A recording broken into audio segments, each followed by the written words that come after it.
have done more. Yes, we could have done more. We don't have the serious security challenge we have, especially in the north, in the south. If you look at, I've said it time with time, take off a citizen from here to Shagamu, turn right, head to Benin. Between Shagamu or Benin, you see areas of land, green, lush. That anything you drop there, we germinate. Yeah. So it's not that we don't have and God has so blessed us with weather as well.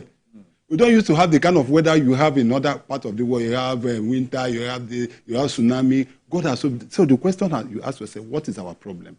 Our problem is we not being able to put our hands together. So where do you place the promise of the minister in all of this? For me, it's rhetoric. We'll be hearing this. This is not the first time we're hearing this. I'll tell you that come 3 months' time, you still see that it's gotten worse. Now, let me tell you, there's a novel thing that the Oni of Ife had just done. I don't know whether you've seen that. You've seen that video. What he has done is to make sure that he's able to put a cap on prices of food products, fruits within Ile-Ife. And go further to be able, what he has done is to dissolve all market associations. Because they are the ones, part of the problem. They are the ones that will fix the problem. They will know that this is 100 naira. They say, sell it at 200. Because they're going to collect 50 naira on top.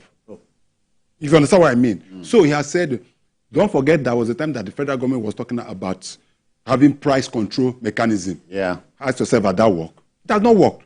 Because there are still people within the value chain that will sabotage that. So what I personal opinion is that instead of this rhetoric, let us go in full time, there is no reason why Nigeria should be poor. We are too rich to be poor as a nation. Yeah. So let me drop this here. On this program, we have featured the efforts of the governors of Kogi, Oyo, in this connection. So, as he said, we have no reason, no excuse for being where we are. Of course. In terms of food production. Yes, but for that of Oyo... Sorry, Nigeria remains the world's largest producer of cassava. Nobody has taken it, but it's not difficult to take advantage. Okay, let's even talk about cassava. We are world largest. Okay. Yes. In this status. And including yams. But how much, go outside, go and ask how much gari is. Can you buy gari? Go and buy a mudu of gari. No, before. Before tell me how much do we spend on importation of cassava? For something that we are claiming to be the world largest. You understand? We import gari from China now. Are you aware? No, China might try, but it cannot be the same. So before we used to say gari is poor man's food. But gari is no more poor man's food. In fact, people even prefer to buy rice now than buying gari because it's expensive. This is gari that we used to do before. I remember when we were young, my mom used to go out there, buy cassava, as in the raw one, we'll wash it, and then we'll begin to, peel, grate it, do everything. And then do everything you want to do. But now you cannot even, where are you going to see it? Even the last time I saw fufu for 100 naira, I almost shed tears for 400 naira. It was as small as like one egg, like this, So I was. Let me. You're talking. I'm just telling you. How bad it is. Let me shock you. You even saw fufu here. Citizen. I just came back from Port Harcourt. I was away for about a week, and let me tell you one funny thing that happened. Okay. About 2 days ago, I went to my regular restaurant on Aba Road by Waterline. It's the delicacy I like it when I go to your state and river. Those 2 states, that's why your fisherman soup. Citizen, I order for it without looking at the price. I've always gone there. But this time around, I thought that is this thing. By the time I finished eating, Citizen, and they brought my bill. I saw my bill. My ATM was already crying. And you ask yourself, for goodness. Only you shop. No limit shop. because now you ask yourself, because what I ate akpu with akpu is here. The fish is just at the back of the river in Port Harcourt there. The shrimp, the sea. and everything. How come that it is this expensive? They will tell you. And you can now ask yourself, what an average person is going. You know, in those days, I thought we used to say it is 101. So this have you asked yourself what people go through now? Do you know that people do 000 on a daily basis now? And it is that bad. And hunger is the number one. Because we used to say an angry man is not just it's not an angry. A hungry man now is a terrible man. Because he knows that he has nothing at stake. And when somebody is hungry, he can go out of his way to do anything. So we're talking of insecurity. A hungry man wants to go into crime. Exactly. Just to be able to survive. And that's a fact. But look at the footage here. All these things are produced here. Exactly. They are not imported. They are not, Exactly. yes. This is where the minister's comment... Citizen, it just goes beyond what we are seeing here. Let's take, for example, some of these products, you get it from the farm. Like I said, you get in Obo, my village. You want to transport it to Owerri, or you want to bring it to Lagos. Have you asked yourself the cost of transporting that? Do you know how much diesel is? Do you know how much a liter of diesel is for those vehicles? Do you know how much the liter of fuel, a petrol? That is what we always say. When there's an increase... I'd like add to that the sharp practices of security men. Those you are not hitting the head on the head now. You just say sharp practices. Those ones are even worse. Because if you are hitting from, let's say you are coming from, let me use my state. If you are coming from my state, if you are coming from Owerri, to Onitsha, you can be rest assured that you see not less than 10 checkpoints. At every checkpoint, you must deliver. The IG came up and said, I don't want to see any checkpoints anywhere. But go and see what is on ground. So those are the issues. So it's not just producing. That is the issue. Most of the time, you come to say there are some factors that add to those, including the bad roads. Yeah, my trouble is when you say what we are hearing from the minister is simply rhetorical. He has to prove us wrong. Yes. I want him. When we say this, we come here with mode opinions. We've said it on journalist that in 3 months' time that we're going to get worse. Let the minister put up by it in 3 months' time and tell us and send message to you. I told you people that in the next 3 months, this is proving you wrong. That is how government work. CKN, 3 months' time would be. This is June. This is July. September. July, August, September. Just September. The rains are still here in September. Well, Yes. it doesn't stop him from achieving his KPI. If the Yeah, president yeah, achieving KPI, yeah. Because what we want, Because you cannot tell me that at government level, at the central government level, they don't know what is happening. exactly they know. They all know. They know what's happening. Out there, I'm very sure even the minister himself, the minister that is telling us in 3 months' time, they would have been calling him from his village and say, Uncle, we are hungry. Yes.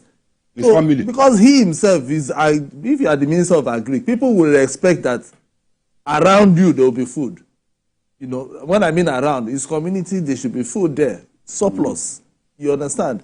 You go to the Ministry of Agri, there should be food there, surplus. But as I said, the thing is, he needs, like we are saying, he's saying 3 months, he needs to prove us wrong. He needs to monitor whatever. My own is, I need to see, because I've not really seen the Minister of Agri coming out to tell us, this is what I really want to do. Unlike other ministers. Because, take for instance, I don't like making comparison, but just look at the Minister of Interior, for instance. He said in 7 days' time, this is what I will do. This is the direction I want to take this ministry to. That is what we want. Because we are having issues with food insecurity. This is not rocket science. It's not. We've had in this country a Minister of Agriculture in the person of Adesina. Remember, he's the president of African Development Bank. Within the short period that young man, I won't say young man because you're damn me, to that. The short time he was minister. He's not an old man. Okay, sorry. In the strict sense of he's a young man. So that young man. And we saw what happened within the few years that he was there. You remember what we were doing with rice? At that period. That Nigeria was almost hitting the point of exporting rice to other nations. Yeah. And we saw that because we can. That is, I said, we have the way we cannot export in Nigeria. Yes. There is nothing. All we need is for him to give a direction. If we have a minister that can give direction, we will make it. when last did you hear that, okay, maybe the minister met with commissioners for Agric, for instance, and saying that, oh, in Lagos, what do you have to produce? In Ogun, what do you have to produce?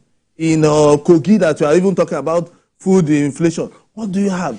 Yobe, all of them, Benue, what do you have? Then from there, can you produce this? What do you need? This, by the time we hear all these things as media people, we know it has a some direction. days ago on this show, we talked about, we showed in lucid pictures what Governor Seyi Makinde of Oyo God bless is you. doing. Then, so yes. It is possible. It's possible. Look, you need to go there. Yeah. You know, he's even taking it away from the regular. He's even using technology. Yeah. You know, so if a governor can do that, why can't even a minister, you know, begin to look at, identify states that can help him do his job better? Yes. We have said it on this show. The federal government has no farm, but all land. All that belongs belongs to the government. Because so the land is arable. Yes, now that you even spoke about land, by the Land Use Act, practically all land belongs to government. Oh, yeah. In each state. And the question you ask us, we'll talk about Seyi Makinde. Can we ask for that 36 or 35 other governors what they are doing? Because most of it is easier for us to point at the top and say, oh, the minister, federal. What of the governors in the various states? What of the local government chairmen? They are land.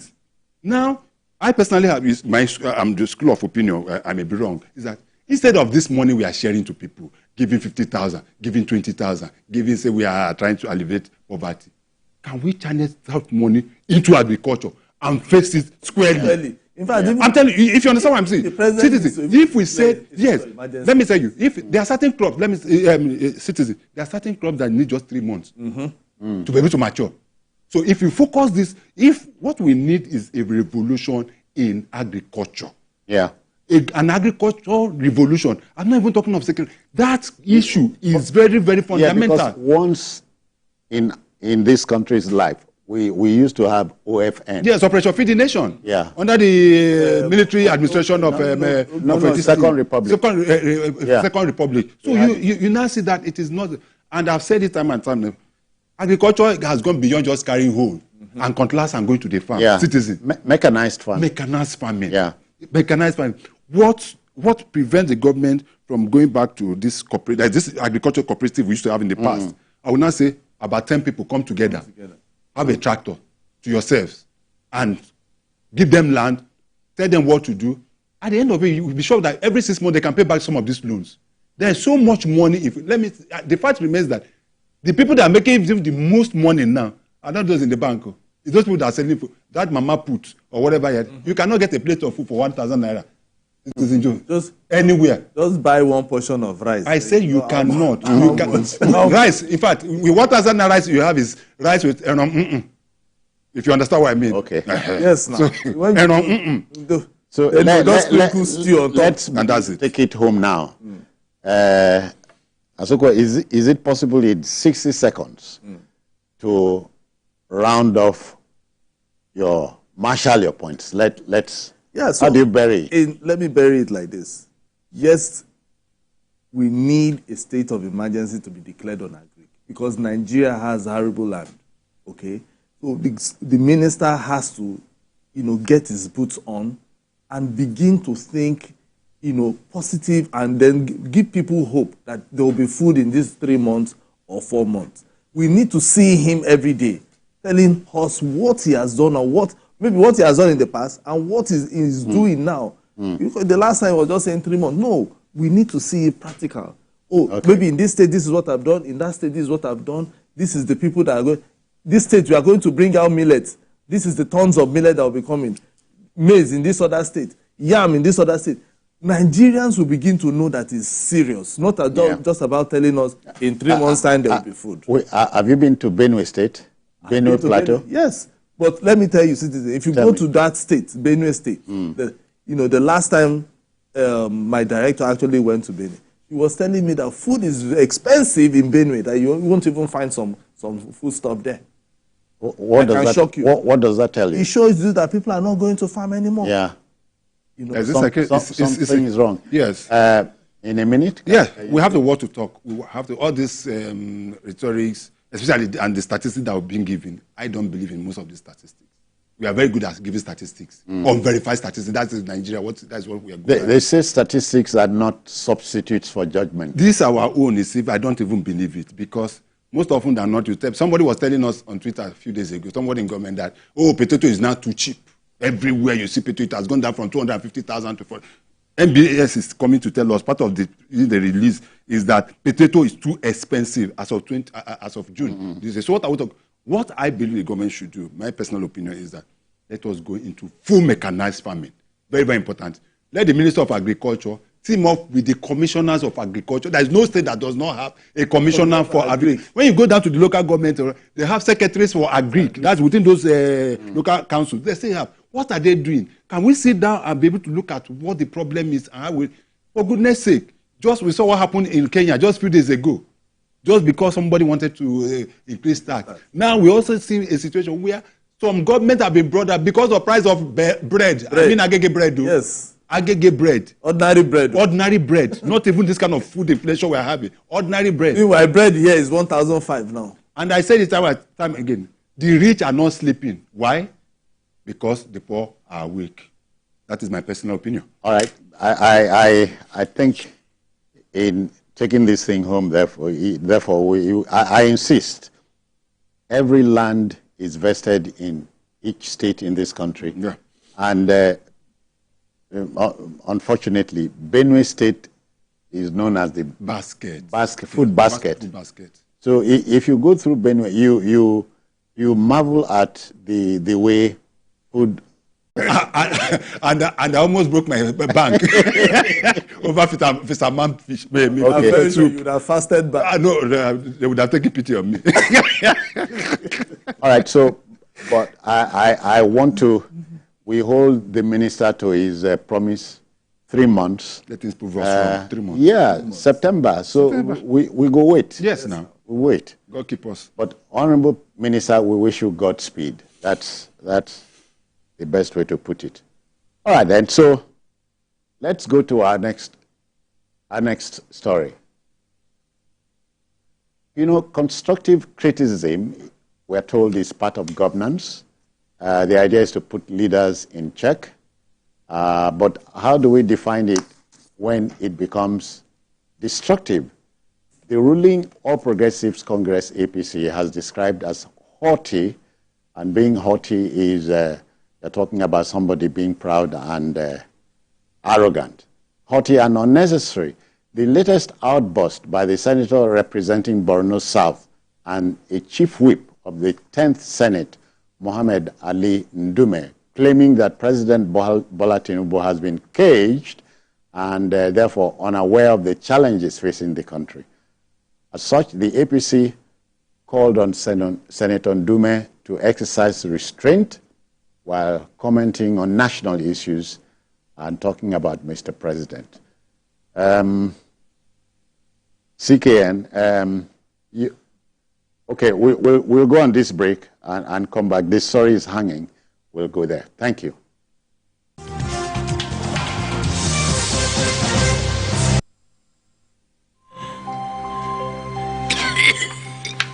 Papa, imagine we almost forgot the most important thing. With my health condition, I hope the blanket will be sufficient. Sorry. Papa, I'm glad you have not left. Have you postponed the verification exercise? No, Papa, you don't have to go anywhere. Look at what I have found. An application that will verify you with the military pension board. Papa, all you need is your NI or driver's license. Go to the Google Play Store for Android phone users or App Store for iPhone users on your mobile device and search for Military Pensions Board. Download the application named MPB Verification and follow the instructions for your verification with the Military Pensions Board in 7 easy steps. Oh, wow. Amazing. Now that I have been verified, I do not need the blanket to save me for my pension to continue coming in. Take this quality, wires and cables. Come and come back, light up your life. Come and want to light up your house. Come and want to give you better. Come and extraordinary wire.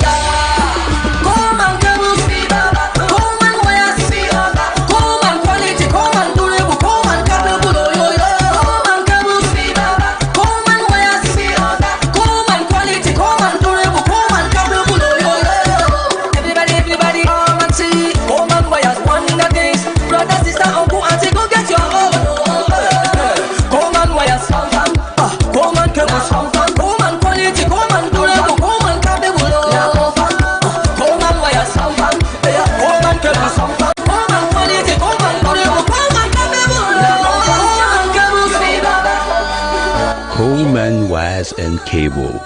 Great quality, now with the new look. 1 year ago, a new government stepped into the spotlight and took the reins of our nation. The promises were grand, the challenges immense. Daria Media, with the support of the MacArthur Foundation and in partnership with TVC, present The First Year, a comprehensive review of our government's progress, achievements, and the areas that need attention. We will hear directly from the government and the work it has done in the areas of the economy, security, and governance in the last 1 year, with the renewed hope agenda of His Excellency President Bola Ahmed Tinubu. Witness the transparent assessments of the promises made. Watch and listen directly to government representatives as they engage with ordinary Nigerians. Join us live on TVC, NTA, Radio Now 95.3 FM Lagos, FRCN, and all our social media handles. Date is 17th and 18th of July at 11 a.m.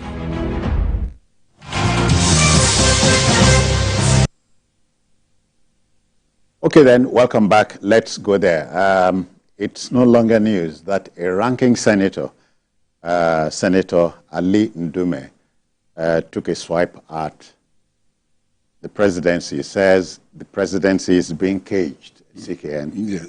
And but the APC, through Barrister Felix Moka, the party's publicity secretary, is saying, no, that's not how you do it.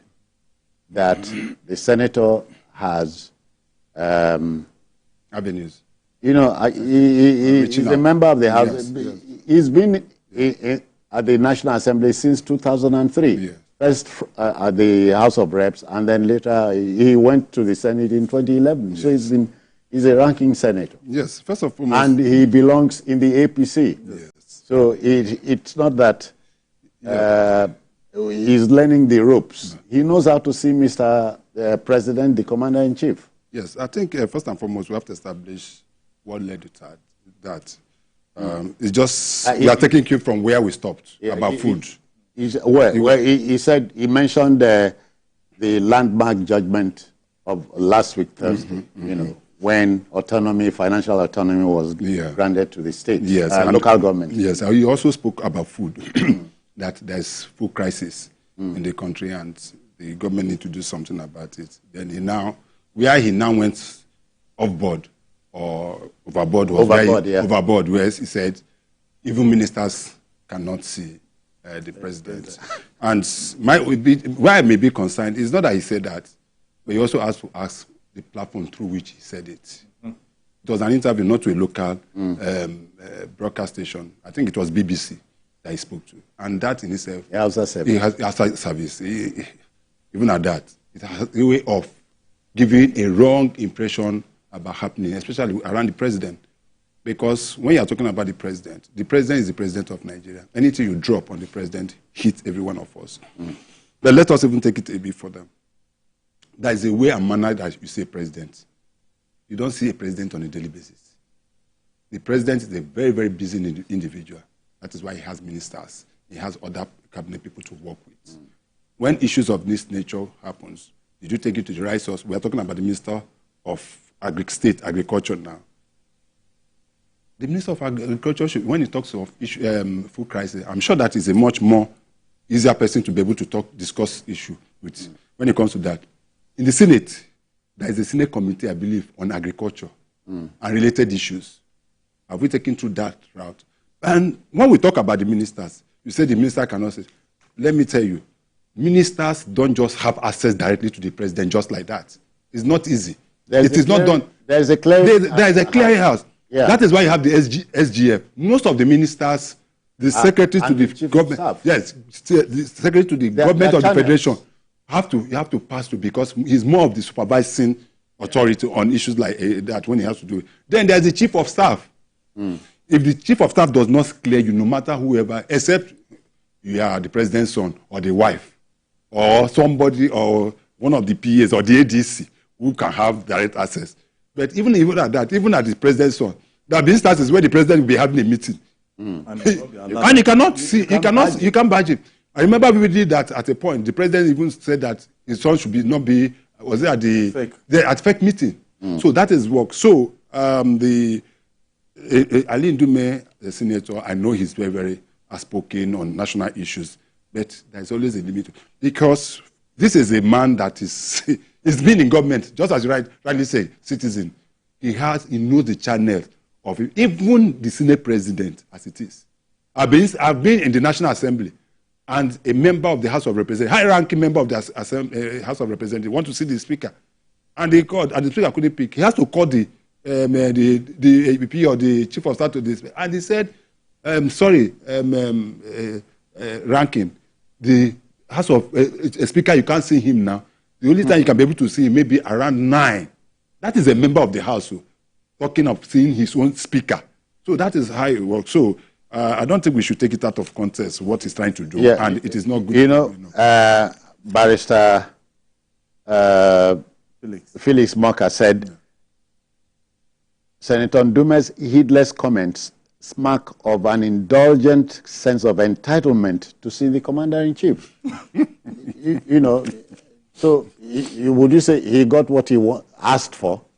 Yeah, well, everybody knows that Ali Ndume is very outspoken, Okay. When it comes to national issues. But I'm always very concerned about most Nigerian leaders. Whenever they are in front of the foreign media, they start to run down the country. They run their mouth and run down the country. It shouldn't be like that. It shouldn't. If for instance, it was NTA that he was saying that, we would even know. Anyway, that one, they know what to do. Or TVC. You can say whatever you want to say. And then the president, the way it was sounding as if the president has been caged in such a way that he said, it's not even, it doesn't even read. You don't have a or that it doesn't read. Or he doesn't know what is going on in the country. Yeah. But I can shock him that the president watches everything that is happening. He knows what is happening. Even journalists hang out. Yes, he watches journalists. He watches JH. He does. Several times the president has gone on occasions and he would, I remember when the president was, I think he was in Lagos here, that the president was telling the NAFDAC DG that, I used to watch your program on TV. The woman was shocked. So that the president even watches what I'm doing. So if it were to be another president that doesn't, but not this man, not the president that we have. Because I know that the president is watching everything, he's listening. And he listens. He's listening to everything that is happening. So for you not to have physical access to the president, you are not, if you are not, what do you want to go and see him for? So tell the chief of staff or tell the SGF, then they will book a time for you to go and see the president. If whatever you want to tell the president is important. If it's not important and you want to go there and begin to drink coffee with the president, why would they allow you there? If you want to drink, because wait for when NEC will come. When the APC is doing their NEC, then you sit down with him. After the judgment of last Thursday, some senators, the leaders of the National Assembly went there to see Mr. President. Yes, on behalf of all of them. Yes. They were there have been instances in audience. On behalf of all of them. Let us even take it further. There have been instances where the president takes certain decisions, and you see some level of outcry. It has not been happening in the past, not with the last government. You see some outcry, Nigeria will say, no, let us. Before you know it, we just. I know of a president in this country that never, throughout his stay as the president of Nigeria, never for one day rescinded any of the decision that he took. Go and say how many. He's human. But the fact and is that most of it. He has said that he's human. He will make mistakes. It is, even in the United States of America, you will see the way they work.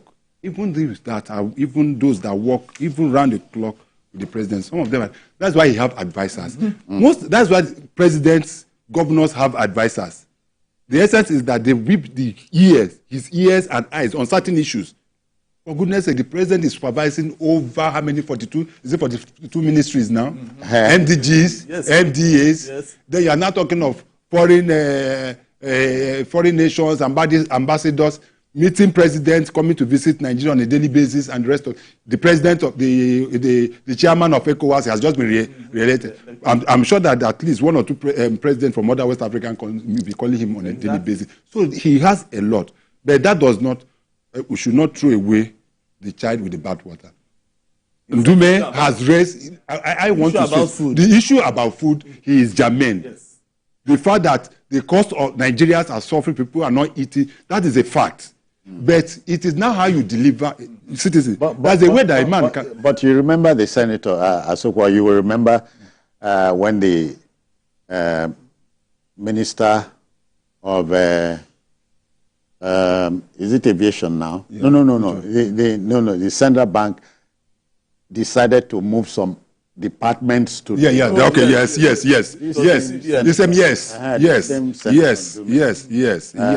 was raising those. That is the marginalization of the North and the rest of them.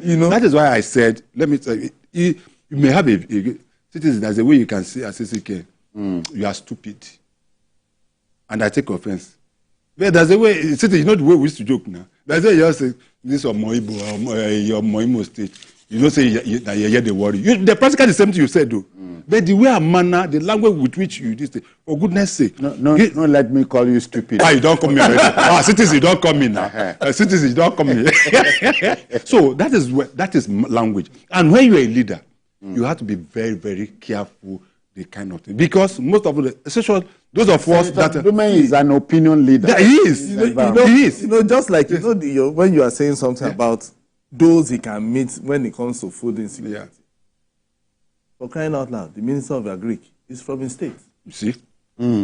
It's from the same Borno state routine. Borno, So why can't he walk down there to meet with the minister and say this is the issue? Do you know the implication of what he's also saying? Is the fact that probably people will assume that the minister have been trying to see the president and include this, and the minister could say, that is what I'm saying. That's what is so most of the time we don't know the implication of someone. You could just be that he's indicting the minister. Exactly. So if you are talking of food and you're talking of minister, that means you must have met the minister and the minister says, I can't see the president. I can't see the General, let's ask. So even Senator Ndume himself, would it be easy for his constituency to see him? Even him, when you go to Abuja, do you think it's easy to see? Can you from the gate, from that gate, that they are big gate? Is it easy? You should tell me that it's a lot easier to see him than it is to see any other. It is for him to see the president. Commander-in-Chief. So I think so. He has to. I know, and funny enough, is of the same party, and thank God is a party that is trying to work in line. And he's a leader of the party. Yeah, he is a leader, not just an ordinary member of the party. Of this nature is not what we need at this time. What we need now is leaders who can, bring hope. I hope to, let people even hear that there's hope. And not about trying to inflame all the crisis. I remember the words of the environment. We don't want toxic languages. Yeah, the words of a particular former American leader will come to mind here. He said, we are not seeking the Republican answer nor the Democratic answer to America's problem. We are seeking American answer to America's problem. It is. So you can put that here. Look at. We are not looking for APC, PDP, Labour or ABGA. Citizens, look at what happened in America a few days ago. The shooting of yesterday. You see that everybody, irrespective on the of same political lane, everybody, when it comes to insecurity or anything happening in the United States, you not see anybody talking about Democrats, Republicans. They talk as Americans. Here, former President Trump praised security for reality. Here, if it happens, the first person that we talk will be those in the opposition. Oh, the security is this way. Oh, if you go there, that is why they said, and there's this thing. I think it was German, one of the leaders of Germany. The 20-year-old who shot at him. Yeah. He's a white boy. He's even a Republican. A Republican. He's a Republican. They are not saying that. Nobody is saying that. Nobody is saying that. There's a leader, citizen. If it was a black boy. No, leave that one, man. Let me tell you, there's a leader. I think it was the Italian, one of the former Italians. He said, we have created Italy. Let's not create Italians. Either Italians or Spanish. If you understand what I mean, we have created Nigeria. Let us not create Nigerians. Okay. Very key. On that note, gentlemen, let's broach our last but not least subject matter. As the highest court in Nigeria, whose decision is final, and binding on all entities in the land. When the Supreme Court makes a decision, everyone falls in line. Some states have begun to implement the judgment of the Apex Court regarding local government autonomy in the country. In Taraba State, for instance, Governor Agbu Kefas has constituted a 7-man advisory committee to advise the state government on full implementation of the local government autonomy in pursuant to the verdict. Now, according to a statement by the Chief Press Secretary to the Governor, Yusuf Sanda, the committee will be chaired by the chairman of the House Committee on Local Government and Traditional Affairs, Abel Peter Dyer. Asukwa, they have no choice.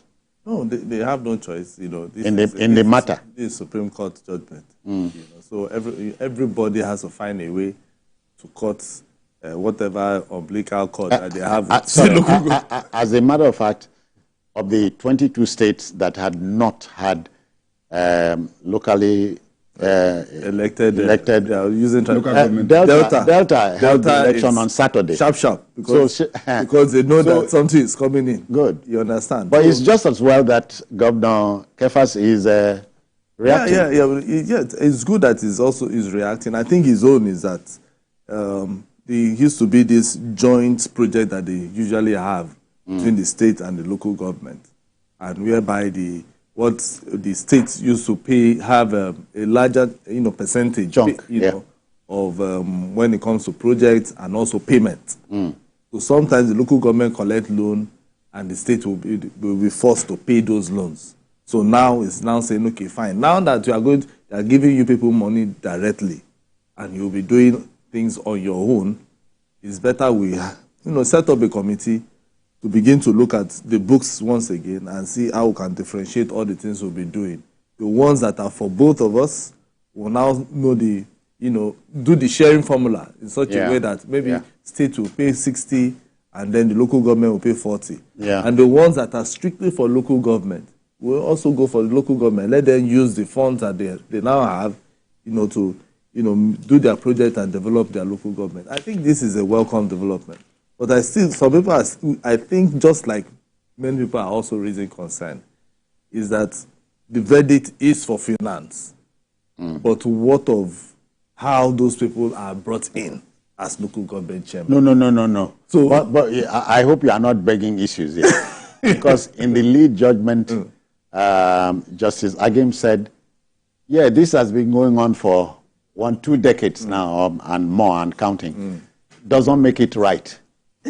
No governor has any right to sack anybody. I'm not talking about sacking. A colleague. I'm not. Yes, I know. I'm not even talking about. So sacking. you don't. It's about the governors will still have the say when ones who is going to be the local government chairman. No. You are saying Wandu is a legal head. Yes. So take us there. Yes, I know what Azoko is saying. Citizen, in the last 48 hours or 72 hours, 2 states have conducted local government elections. Yeah. And the ruling party won everything. All the local governments. What does that tell you? Something is fishy. Let me tell you, I'm not the type that is above board, believing it's yet to rule. It's not yet to rule for the local government. Because irrespective of, I like the judgment on the joint account where it has not been stated that money should be paid directly into the local government. There's no joint account anymore. Yeah, that's it. That's what I'm saying. I said there's a judgment. I said that I like the judgment about the joint account where money will not be paid directly into the coffers of the local government directly. But you can be rest assured that the governors will also find a way around it. Wait. When you hear that the governors after the NGF meeting are studying this. Did you? Some of them. No. Did you notice their body language? Yes. When they are studying. Hold on. They are studying the verdict. Yes. Okay. Or the pronouncement. Yes. Are they going to appeal it? They can't appeal it. They can't. But citizen, you are in Nigeria. We've had so many judgments. I'm not a local government. No, I didn't say you are not even a government. What I'm saying is this is Nigeria. For goodness sake, the governors are so powerful. The kind of governors we have there is just like, okay, living with president, we have one of the most powerful leaders across board. The local government councillors or local government chairman cannot look any governor straight in the eyes, just like members of the National Assembly. Any senator that looks his governor straight in the eye or House of Reps in the eyes, now you go first blink. Now you go blink first now. You know now. It's just 4 years. And you see that you're not. So most often than, but what I believe, what I totally suggest is that let the local government run the way they need to run. That's it. The development. CK, that's the essence of this pronouncement. That is the essence of this pronouncement. Then, but question you are going to ask yourself, who is going to monitor what is happening in the local government? Who is going to monitor it? Exactly. Is it the president? Hold on. The same state governors. Asokwa, it means if you all of us here belong in 3 different local governments. Yes.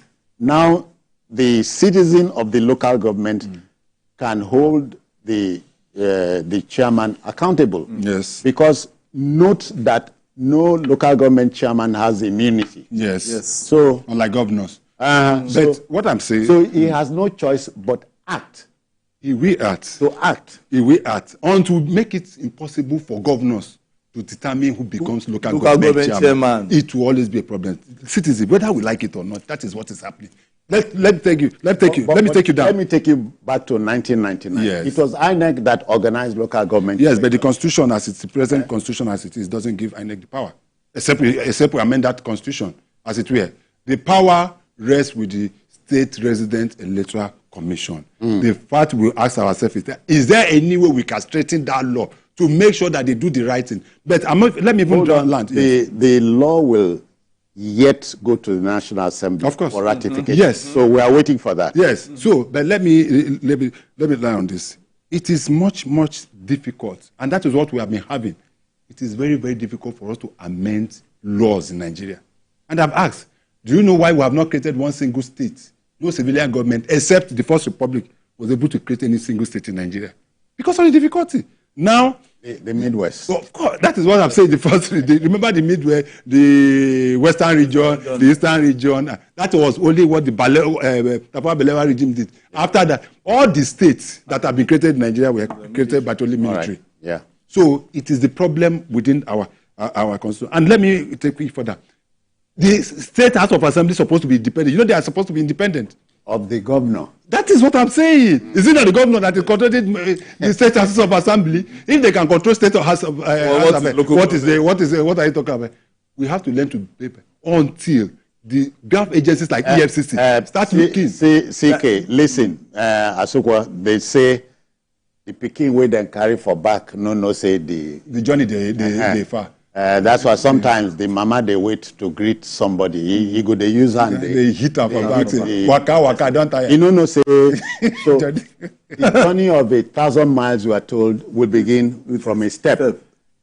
CK, the step begins today. We have started. Yes, the step started. Don't preempt. No, the step. Let me tell you. Don't preempt the trip. Citizen, why do we read history?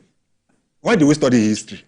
We study history because Otto von Bismarck reminds me that one poignant lesson of history is that man does not learn from history. That is what is it not what I say? That's what we're saying. That's what I'm saying. That is it. So it's not something you get angry over. Yes, it's just a reality. No. If I'm going to court now, you go. You go pay. You know, citizens not be pro bono, but the fact remains that I am happy. All of us are happy with the decision of the Supreme Court. That's exactly. Very, very important. It has also stated but whether we can be able to see it through with the kind of leaders and governors that we have presently is what I'm yet to see. All right, we must go, gentlemen. But you know, they talk about restructure the polity. It begins from somewhere. Yes. Okay. We are starting. It's gradual. All right, Asokwa James, the backroom boys are asking me to thank you for coming. Thank you so much. No less so CK. Citizens, I want you to, as you are leaving, to just come and contest for a local government chairman. Okay. After when we leave here, that's it on the show, gentlemen. Please If you missed any part of it, not to worry. Later tonight at 11, a repeat broadcast will take your airtime. But don't forget the Sunday fair, when we expand the fair for you from between 1:30 and 3:30 p.m. Also to add, we are on YouTube at youtube.com/TVC News Nigeria. I am Citizen Jones Hussein. Bye-bye now. Take care.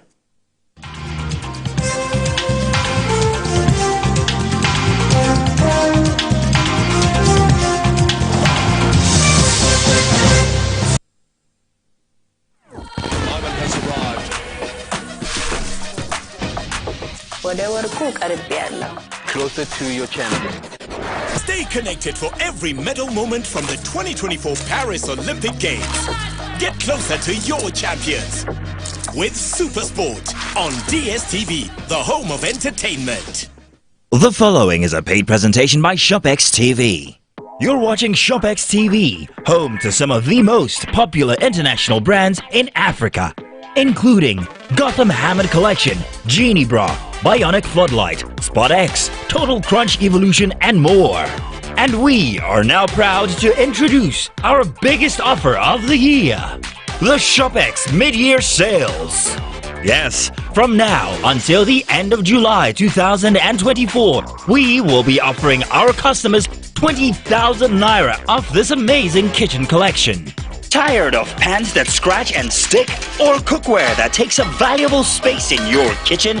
Introducing ShopX Gotham Hammered Copper Collection, the perfect cookware to upgrade your cooking experience. The Gotham Hammered Copper Collection features a super durable ultra non-stick surface. Eggs stick to other pans, but with the Hammered Copper Collection, they slide. The following is a paid presentation by ShopX that scratch and stick, or cookware that takes up valuable space in your kitchen. Spent scrubbing pots. You would normally pay up to 364,950 Naira for the 10-piece Gotham Hammered Collection. But call the number on your screen now or scan the QR code and get the entire collection for not 490,000 Naira, not even 400,000 Naira, but just 344,950 Naira, saving you 20,000 Naira. But wait! There's more. If you order now, we will upgrade you to the 21-piece Premier Kitchen Collection at no extra charge, and also include one cookie sheet, one round baking pan, one square baking pan, one loaf pan and muffin pan, and one oil-one food processor that blends, grinds, chops, dices, pounds yam, and makes smoothies in seconds. All for just 344,950 Naira only. And that's not all. You can get the ShopX Premier Kitchen Collection in 2 easy payments of 172,475 Naira. That's right. Pay twice to get this ultimate kitchen solution. Amazing! Place your order now and we'll deliver the entire collection for free anywhere you are in Nigeria. But hurry, this exclusive ShopX TV offer is for a limited time only. So, call now while stock lasts. Elevate your kitchen experience today. The proceeding was a paid presentation brought to you by ShopX TV. At TVC News, wherever the big news story is happening, we're geared up to break it. TVC News. Ahmed Tinubu, do solemnly swear. Hello everyone, thank you so much for joining us on the program Beyond 100 Days. I am Abosede Adenero Aderemi. Join the conversation on X using the hashtag Beyond 100 Days and tag TVC News NG. Let's begin with the latest from the United Arab Emirates, where the government there has finally lifted visa restrictions imposed on Nigerians. The Minister of Information and National Orientation, Mohammed Idris, confirmed this to State House journalists after the Federal Executive Council meeting presided over by President Bola Tinubu. Mr. Idris said the federal government and the UAE authorities have reached an agreement vacating travel restrictions imposed on Nigerians with immediate effect. We have details in this report.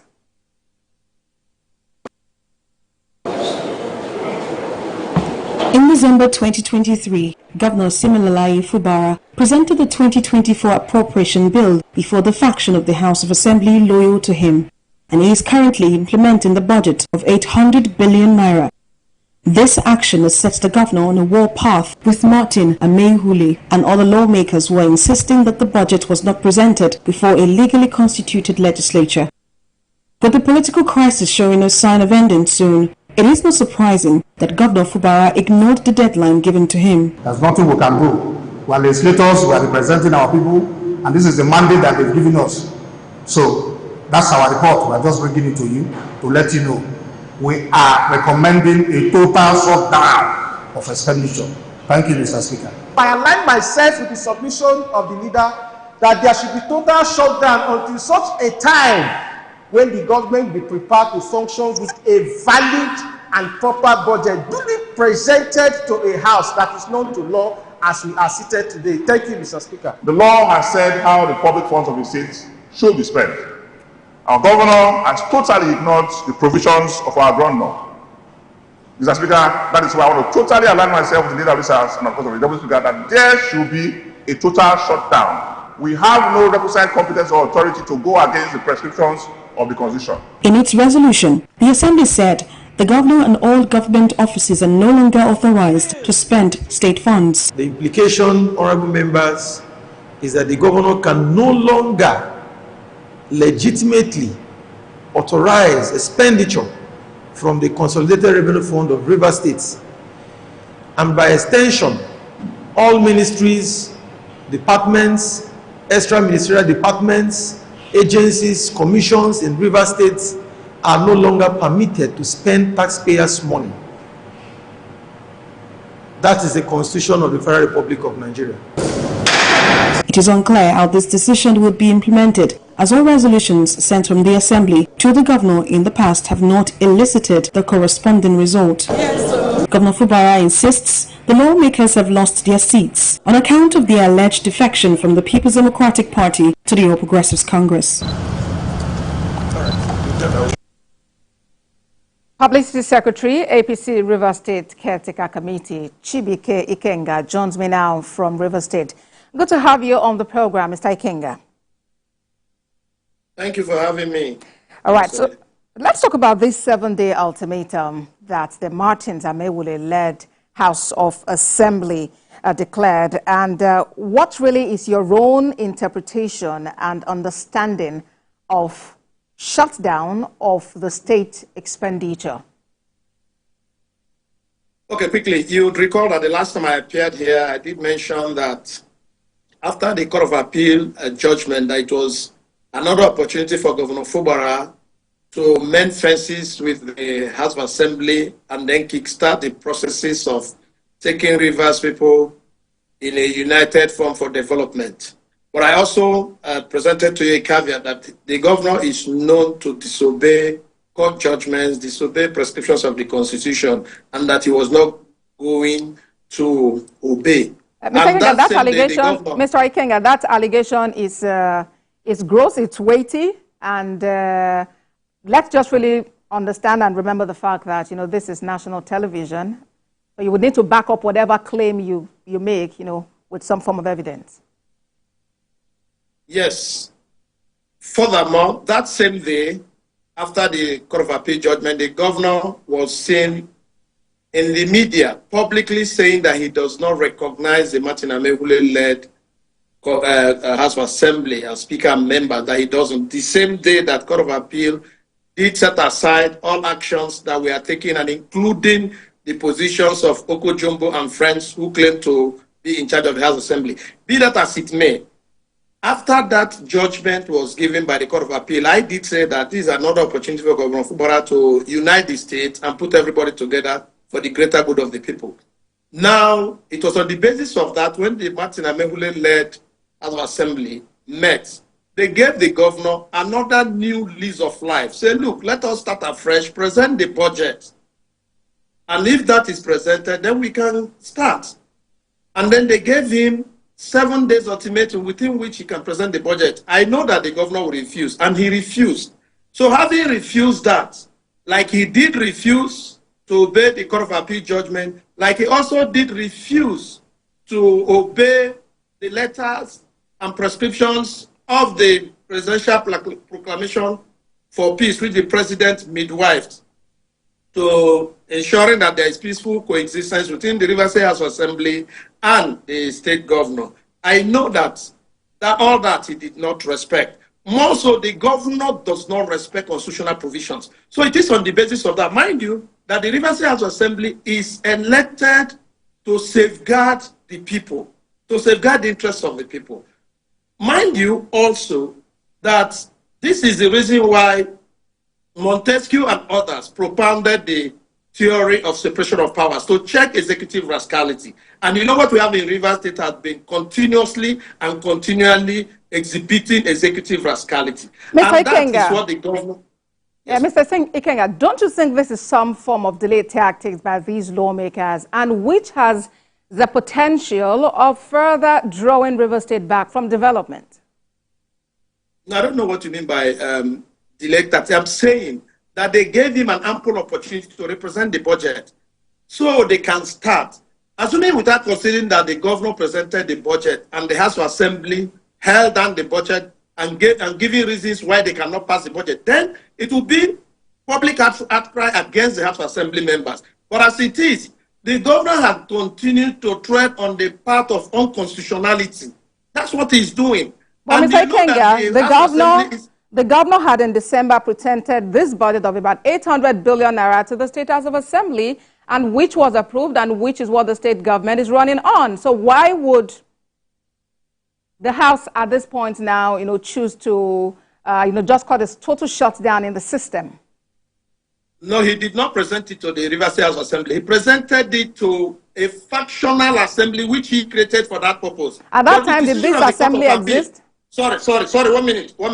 The decision of the Court of Appeal has vitiated whatever that has happened, because the Court of Appeal stated clearly that every decision that we are taking at by that group committee of friends under Okojombo are null and void. Mind you, before then, there was a Federal High Court judgment from Justice Omotosho, which did order the governor as well to present this budget to the validly nominated House of Assembly, which is under Right Honorable Martins Amewule, and the governor refused. So the governor had always prepared to undermine court judgments, undermine constitutional provisions, and then create more problems and fester crisis in Rivers State. That's why we're where it is. That is an allegation, Mr. Ikenga, and I would not, allow you continue with that line of thought here. Even if you would make any allegation, we've got to be civil with it because this is national television.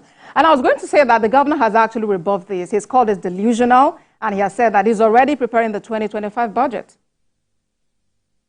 Well, I take exception to the fact that you say I'm not civil with my criticism about the actions of the governor. I take exception to that because I've been very civil. I'm talking about constitutional provisions and the governor's actions that negates those sections of the constitution. That is civil criticism. It does not. I do not take the governor personally. I take his policies, and that's why we are here. We must continue to let the public know the failures of the government, particularly with policy issues and how it affects the Rivers people. I can tell you, the governor is known to have always disobeyed court judgment. I've told you, one, Justice Omotosho gave a judgment which has not been appealed. Neither has any superior court nullified that judgment, that he should present the budget to the House that is led by Martins Amewule. He failed. Two, there is a Court of Appeal judgment which has said that Okojombo and friends never existed as members of House of Assembly. Neither did Honorable Edison here claim speakership exist, that he never existed. The governor refused to obey them. These are facts that are known to Nigerians and known to even you, the media. So we are not talking about things that we cannot substantiate. We are saying that the governor is interested with his actions and inactions, which have continued to fester disunity, which has continued to make peace elude us here in Rivers State and retard development continually. That is the position we are here. Mr. Kenga, would you say with clear conscience that the Martins Amewule-led House and team are actually towing the path of peace in this whole situation? 100%. They are peaceful. They have not carried clubs and arms against the executive. They have maintained their position that they must abide by the constitutional provisions and pronouncements of the courts. Remember that when a state high court in Rivers State here stopped them from participating or claiming that they are members of the House of Assembly, they held back. They waited until such a time they got reprieve from the Court of Appeal. How else can you judge them to be peaceful other than obeying the rules and regulations as put forward by the Constitution as well as court pronouncements? So what really matters at this time? Rivers people need to move on. There needs to be development in the state. The election date has been set. Elections need to hold, and there has to be peace in Rivers State. Are you guaranteeing that the APC is willing and ready to abide by all policies, all decisions, all initiatives brought forward at this time to ensure and entrench peace in the South-South state? For APC, we have always been peaceful. We have been obeying the Constitution, and we are not taking up arms against anybody. As a party, we take our decisions based on international best practices and what the Constitution has said. Let me remind you, elections, you have said, have been fixed. Who made the budget preparation for the election? Was it presented to the House of Assembly? Was it passed? And then how is it going to be funded?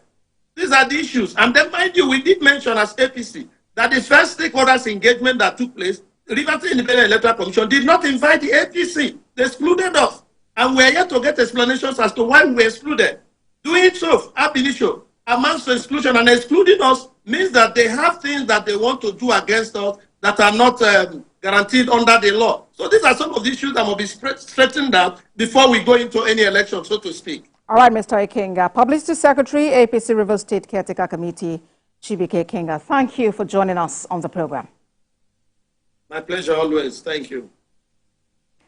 From Rivers, let's now turn attention to Kogi State, where reactions are continuing to trail the Court of Appeal judgment affirming the election of Usman Ododo as a governor of the state. Let's take a moment. When we come back, we'll delve into that in full.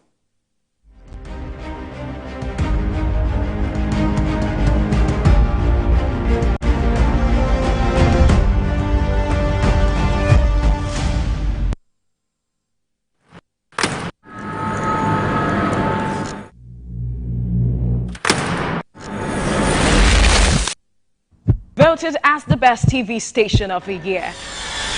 TVC News breaks into the core of every event as they happen.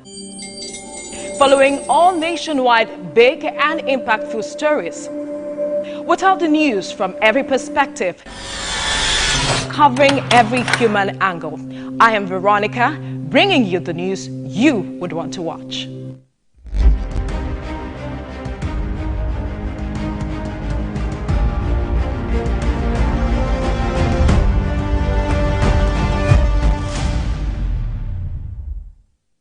Welcome back to the program.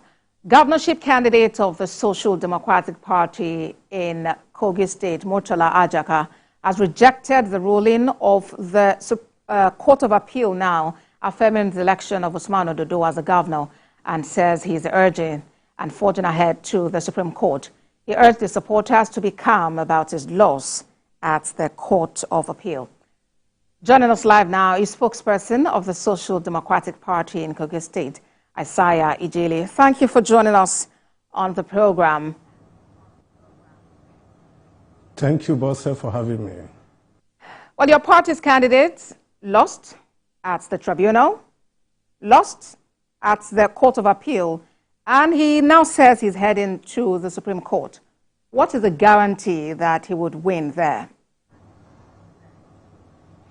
Okay, thank you, Bosse, for that question. And first of all, I want to let you know that we have confidence in the Supreme Court. We are confident of what we have presented by our legal team.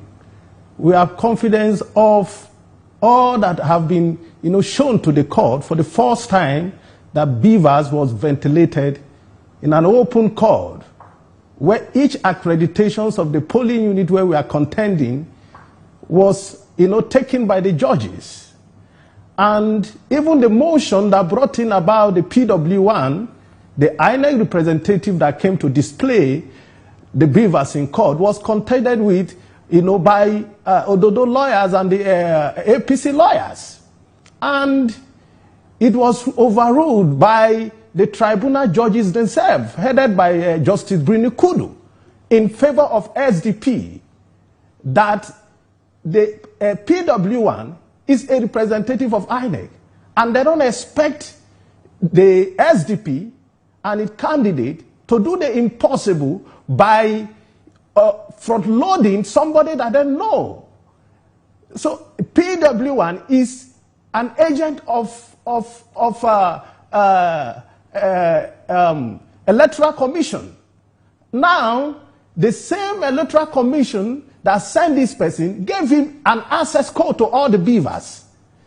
During the cross-examination, he said there are two procedures to assess the beaver, which is the one code and the facial recognition. And he demonstrated both procedures in the court and opened each polling unit by polling unit. But said, let me tell you this. This same case went down to appeal court and to Supreme Court. And the Supreme Court ruled in the favor of SDP and Murtala Yakubu Ajaka that the tribunal judges acted according in the confines of the law, and that it is a self-inflicted injury on the side of the APC and its candidate Usman Ododo. Now, the same court of appeal turned around to say it is a mistake. I wouldn't have even ordered in the first place. It is impossible, because you cannot front-load the person you don't know.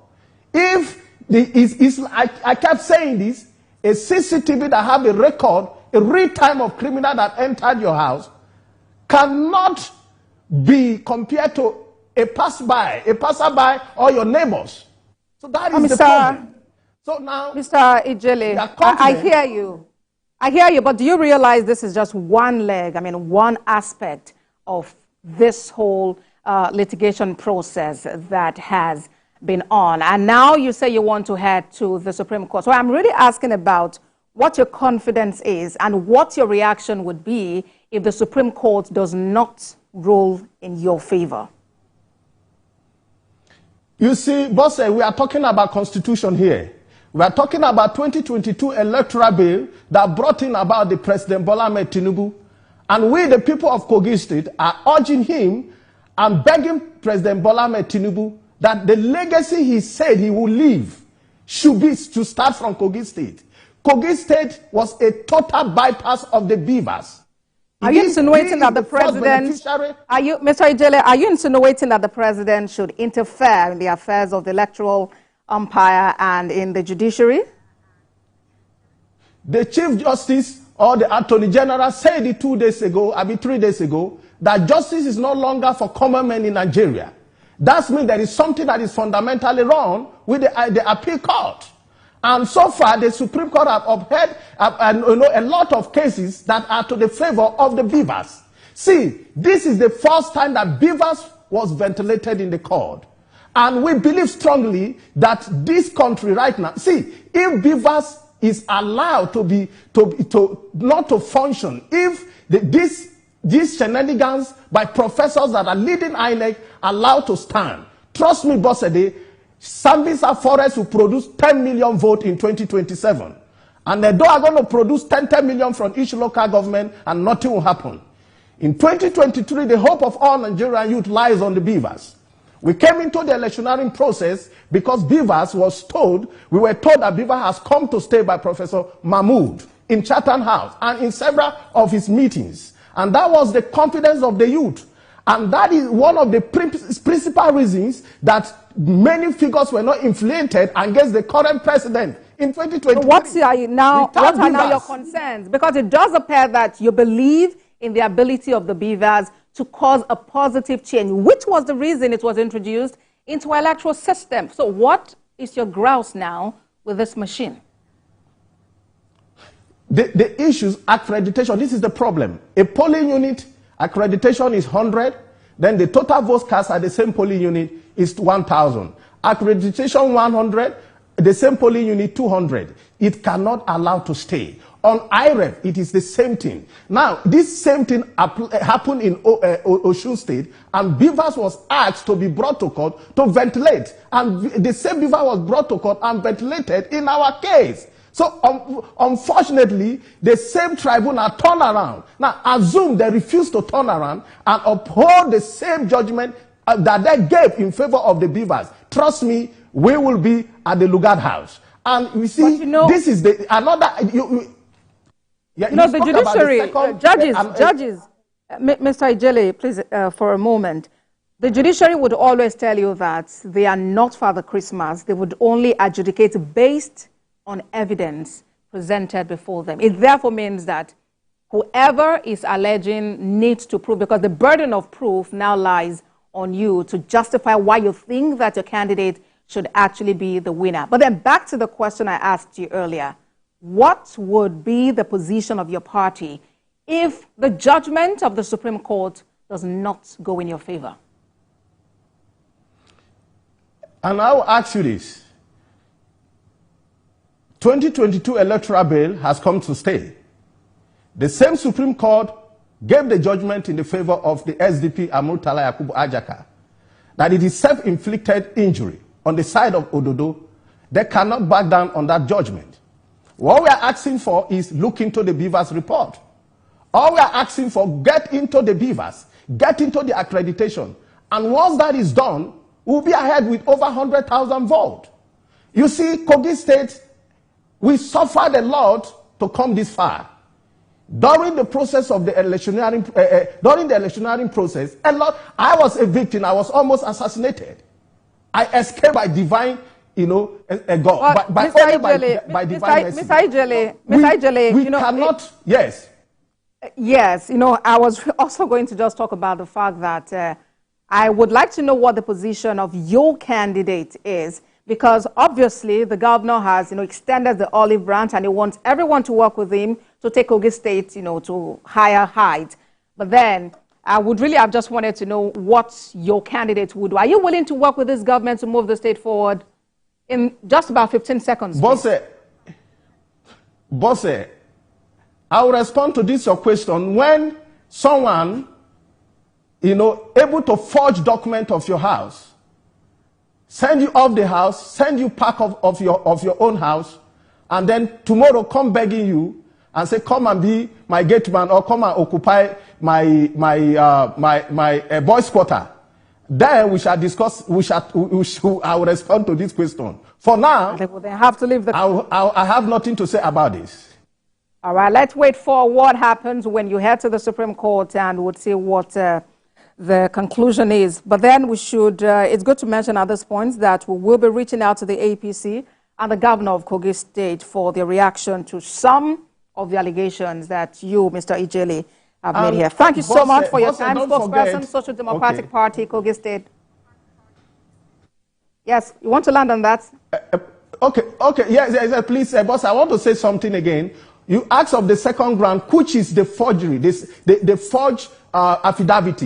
We brought in the register of this High Court and testified to the fact that the affidavit was a forged affidavit. Mr. I believe you are going to... That cannot be a pre-election. To make your position at the Supreme Yes, Court. of course, because... Thank you so much for sharing your position with us. The judges are not going to tell us that I can steal today and then tomorrow, because I'm not caught today, I'll go scot-free tomorrow. It's not possible. Right then, I saw Ijele is spokesperson, and I know. Democratic Party. We really need to end this conversation. Time is no longer our friend. Thanks a lot, Mr. Ijele. Thank you for having me. Thank you. Well, that's our program today. Watch a repeat broadcast at midnight and at 6 a.m. I am Abosedi at Nigeria-UAE. Bye for now. Bola Ahmed Tinubu, do solemnly swear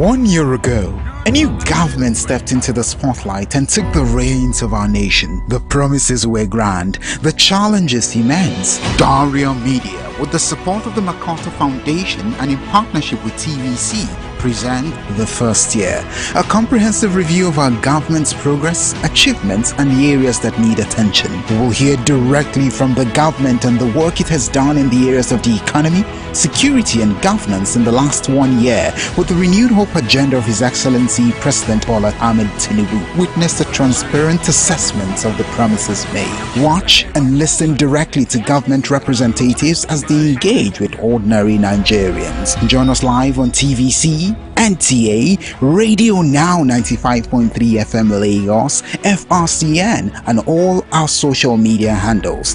Date is 17th and 18th of July at 11 a.m. Every major news story is with many perspectives and layered with different levels of impact. Hello. What time did this happen? We will be right there.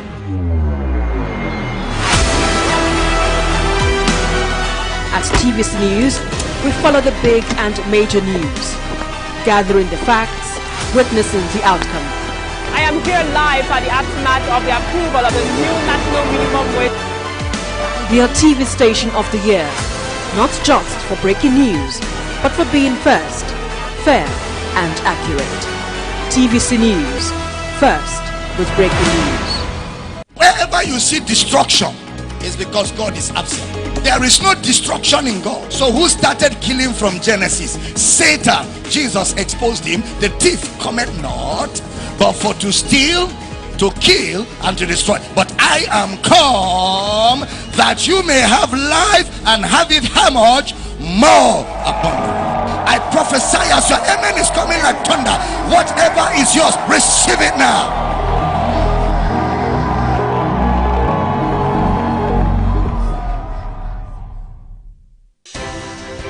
At TVC News, wherever the big news story is happening, we're geared up to break it.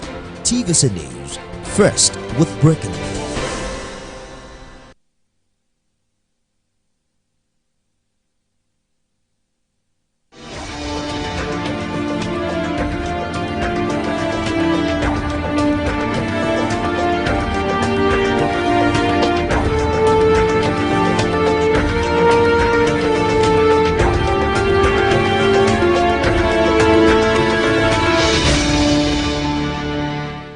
It's a pleasure to welcome you to yet another edition of NAFDAC and Your Health, where NAFDAC, the agency that is charged with the responsibility of safeguarding the health of Nigerians, intimates you on the various ways in which it ensures that you remain healthy. My name is Amanda Ugo. The last edition of NAFDAC and Your Health focused extensively on the giant strides by the Director General of NAFDAC, Professor Mojisola Adeyeye, towards transforming and repositioning NAFDAC. This is the training series on leadership, anti-corruption, and ethical values. It also discussed the factors that necessitated the training, the area of focus, what the training is intended to achieve, and the processes of the training. Today on the program, we'll be looking at the significance of emotional intelligence and other areas of concentration in the training that are considered pivotal to the desired paradigm shift in leadership, anti-corruption, and ethical values.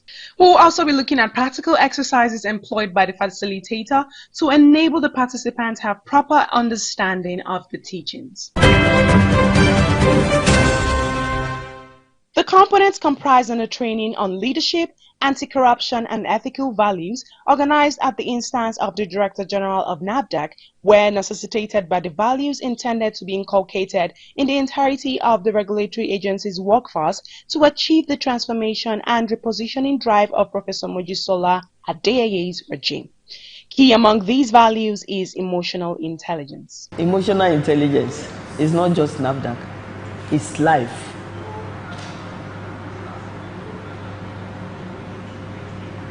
When you wake up in the morning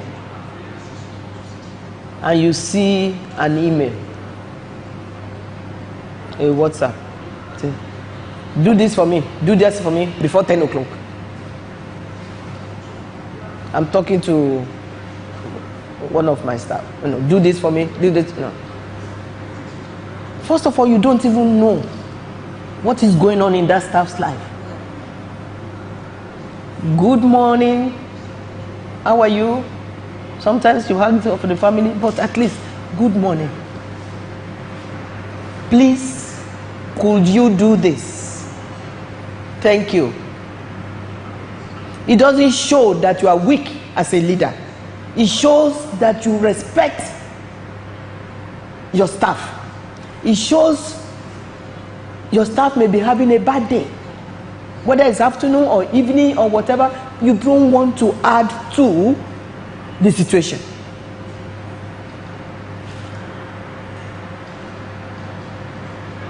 You use again humanness. Most staff in NAFDAC are married. Many are women. Many are men trying to make ends meet. Women trying to see how the children are doing in school or whatever. If you have news about anything like that, put that first.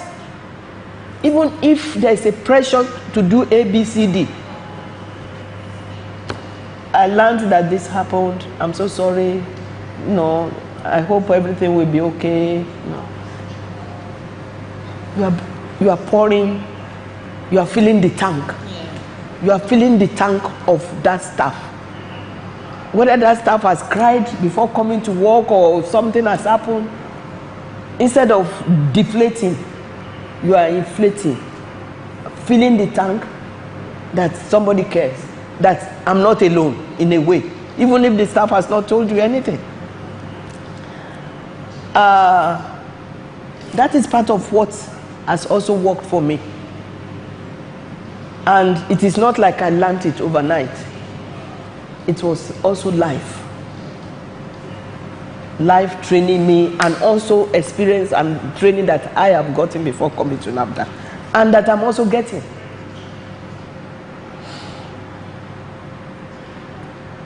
In our Bible,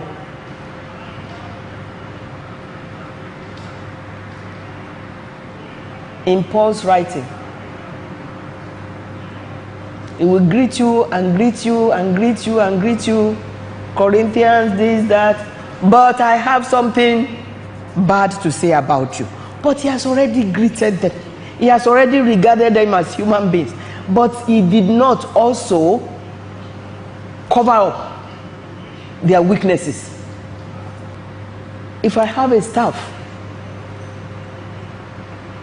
that is very, very good in one area, and in particular area is not that good, I will pursue that area where that staff is very, very good. I will use it or her. However, I will point out in a gentle way, because we are all human beings. We have flaws. If you think you have flaws, then you treat other person more gentle in a way. For emotional intelligence, I will use an example of my own children, bringing them up.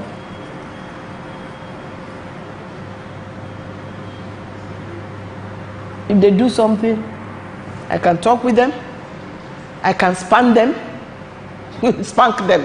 Yes, the Bible says, spare the rod, spare the child, but do not abuse.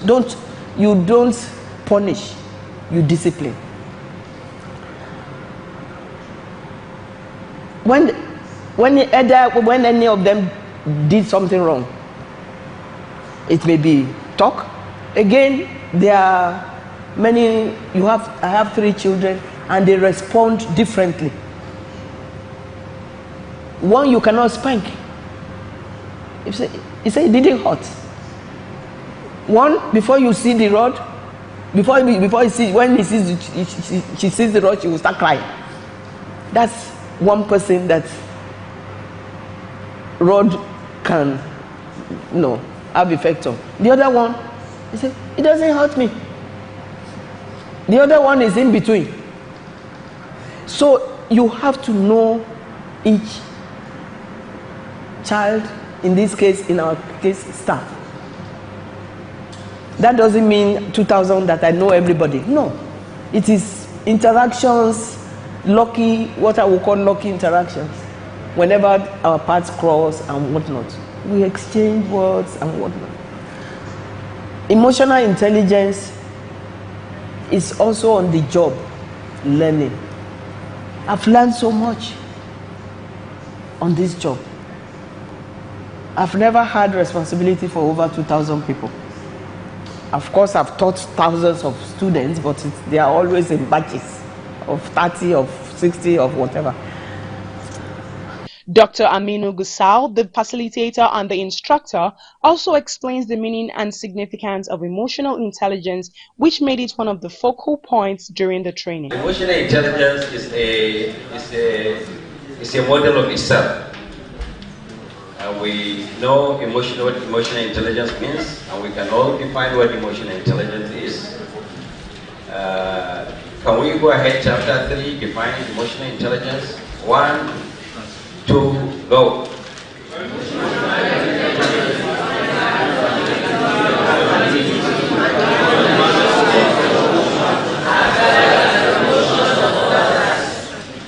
Another one. Yes. Perfect. A great leader, a good leader, a real leader cannot go into transformation. Number one, without what?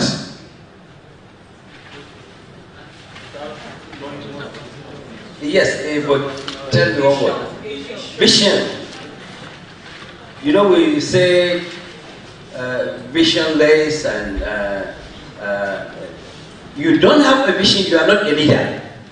You can be a nominal leader, but you cannot be a real leader. The connectivity between emotional intelligence and transformative leadership is further explained by Dr. Aminu Gusau. Oh, definitely you transform.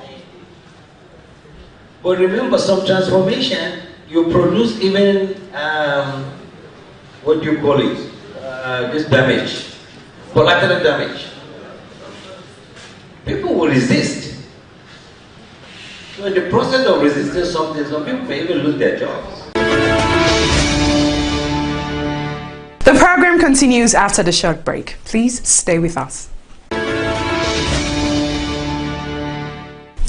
Welcome back. You are still watching NAFDAC and Your Health.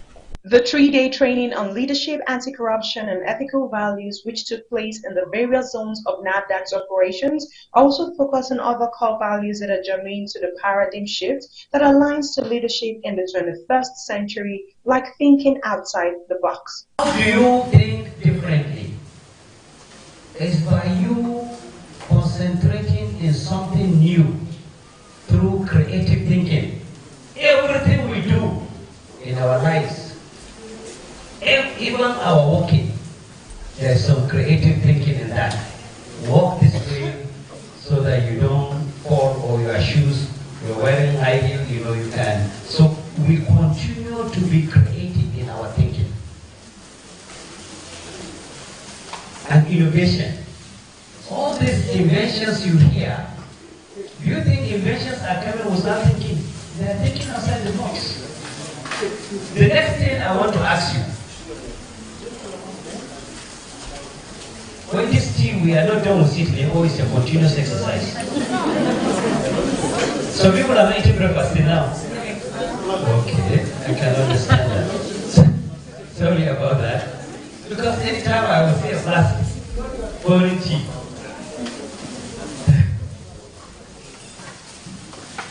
Now, a question for you. Why we are always saying, why even the whole concept, thinking outside the box, B-O-X.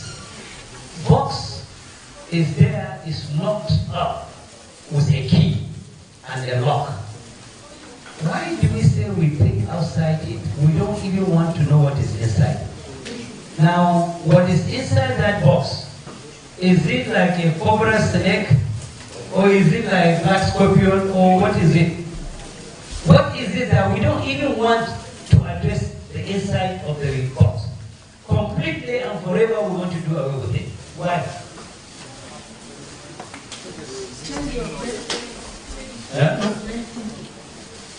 Okay. What's inside the box already know. They know. The what? Common knowledge. Common knowledge. No, try to be very simple to understand what they're saying. Dr. Aminu Gusau taught the participants on accountability at the workplace, giving examples and sharing personal experiences. Another activity at the training was the forming of syndicate groups. A movie, Lean on Me, was watched, and the groups made presentations after analyzing the movie. Employee Life Circle also formed part of the focal point of the training. Again, we also, there is something that I train them on employee life cycle. Basically and simply, for us to know that you cannot progress in any organization without being disciplined. And the progression from discipline to becoming a role model, to becoming a coach, and eventually to a period of exit. The point is, no matter how you are, no matter how much you love your organization, no matter how you really feel about that organization, time is coming that you must leave. And that employee life cycle continues without you. The only thing about you is you look back and say, what have I done? Have I developed anybody? Have I created avenue for development? Have I done my job as I'm supposed to do? Was I a good role model? Was I a good coach? Now, at this point of exit, you can't turn the clock back. It's impossible. Members of staff in the higher cadre who had participated in the training also speak on their experiences. This training actually has been very, very instructive. Though we've been having a number of training on emotional intelligence and on leadership, but this very one took a new and a different dimension, because the very concept of emotional intelligence, which is very, very critical, especially in transformational leadership, has now been more expanded, and it is a kind of leadership that has empathy, sympathy, and the rest of them, and making sure that it gets the work done with minimal kind of push, because you get other people involved with the work and make sure that they themselves own the various tasks, and let it be seen to show to them that they are very, very important in the scheme of things, especially in carrying out the vision of this very agency in safeguarding the health of the nation and ensuring that we be a world-class regulatory agency that ensure that only the very best kind of regulated product, food, drugs, medical devices, chemicals, and the rest of them are put out there for the generality of our people. The management has done extremely well. I think this is needed,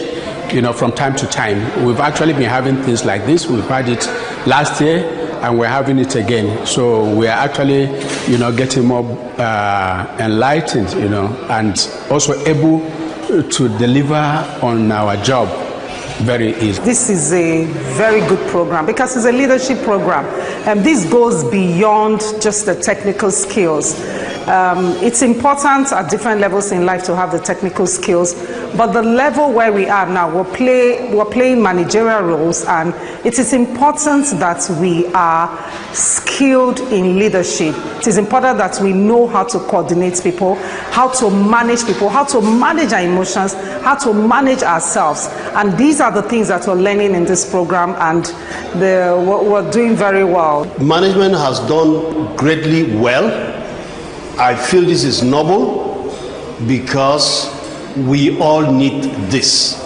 It is just a reminder to ourselves, and for management to think of this is part of the transformation that we're talking about.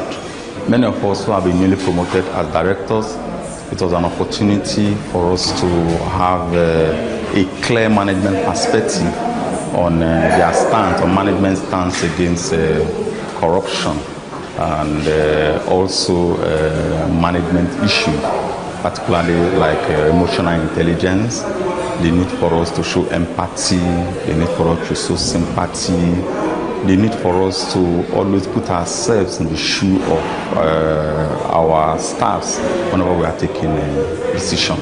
And then it also enabled us to better understand our vision and mission and propel us to achieve greater heights for the agency.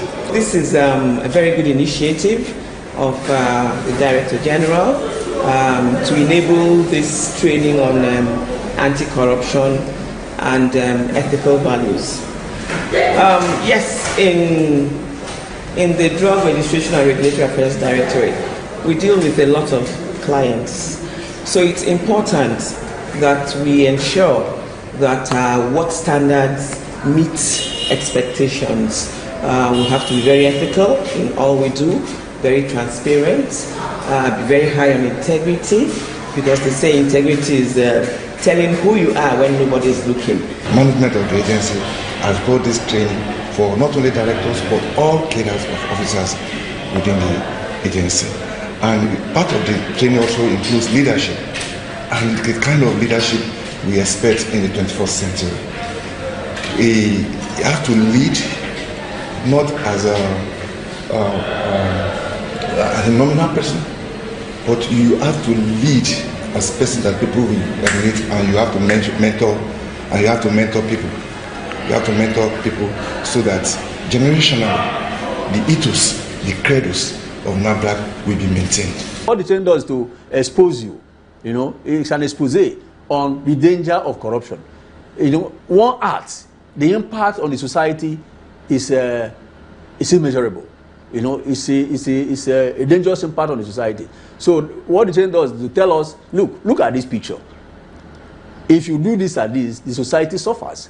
You put the society on trial because of your selfishness. And a corrupt person does not care. Once he gets what he wants, his interest is served. He doesn't care if this society falls. It's not his business. So long as he has satisfied himself, and probably to the benefit of himself and his family, whatever happens does not concern him. But that's what he's teaching us, that look, integrity pays. We're making them to really understand those aspects. We're making them, what I'm doing is I'm trying to bring the best out of them. When you say competencies, when you say qualities, when you say skills, the participants have really developed this over time. But I'm bringing it out so they know they have them, and then they start utilizing this. And I'm also doing everything to guide them. Anytime corruption thrives in NAFDAC, it's corruption with impunity, because it's a corruption that does not have a human face. If you are working in NAFDAC can send you here. We do a program, and those things you imbibe, your focus is NAFDAC. Do not waste your time thinking, oh, something is wrong in Nigeria, something else. Why not put your own? Why not be free of corrupt practices? Why not be efficient on your job? Why not be able to possess that integrity as a staff of NAFDAC? Looking at the core value of the agency, the qualities that the modern leadership possess and the importance, one is pride and professionalism. You are a professional in your field, such that whenever you're given a task, you deliver. Second is resilience, the ability to be able to go through rigor, stress, and pay the price to uphold the corporate image of your agency whenever you're given a responsibility. And the third one we learned during the training is integrity, transparency, just being truth. We were told to say the truth before you are asked, and always say the truth. So whatever it takes, just be plain and shelve corruption and other vices that will tarnish your image and that of the agency. And four is dedication. Dedication to your work, irrespective of whether you are being supervised directly or not, and irrespective of whether there's an eye watching you or not, you are conscious that you've taken an oath to represent your agency and also uphold and defend the health and the safety of the citizens. Training was actually an interesting one, and personally I learned a lot. As a good leader, I am meant to stand out exceptionally well and then be able to carry people around me along in all that I do. I must be transparent and I must be accountable for all that I do. Again, as a good leader, I should be for everybody. I should not create factions. From the training, we were meant to understand that as a leader, I should be firm in my resolves and make sure that all that I do, I should think outside the box and not maintain the status quo mode. Thank you for watching today's episode of NAFDAC and Your Health. We shall be back again, same time, same station next week for another insightful package. If you have any information on the activities of peddlers of fake, expired or substandard food products, drugs, cosmetics or medical equipment, please do not hesitate to reach out to NAFDAC. You can reach NAFDAC via toll-free numbers. For inquiries, call 0700 162 3322. For complaints, call 0800 162 3322. You may also email NAFDAC at nafdac.gov.ng.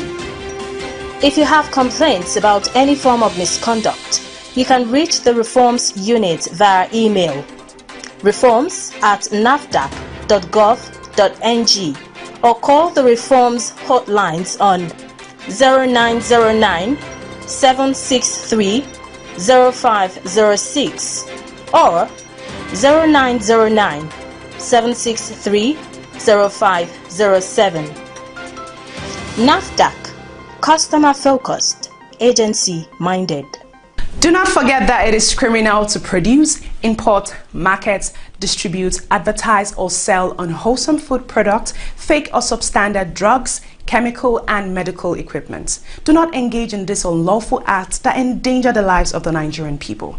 Make it a date with us on our next episode. Until then, goodbye.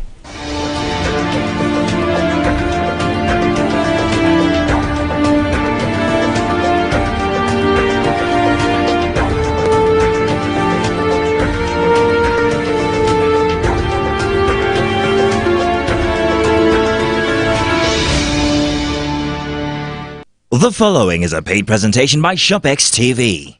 You're watching ShopX TV, home to some of the most popular international brands in Africa, including Gotham Hammered Collection, Genie Bra, Bionic Floodlight, Spot X, Total Crunch Evolution, and more. And we are now proud to introduce our biggest offer of the year, the ShopX Mid-Year Sales. Yes, from now until the end of July 2024, we will be offering our customers 20,000 Naira off this amazing kitchen collection.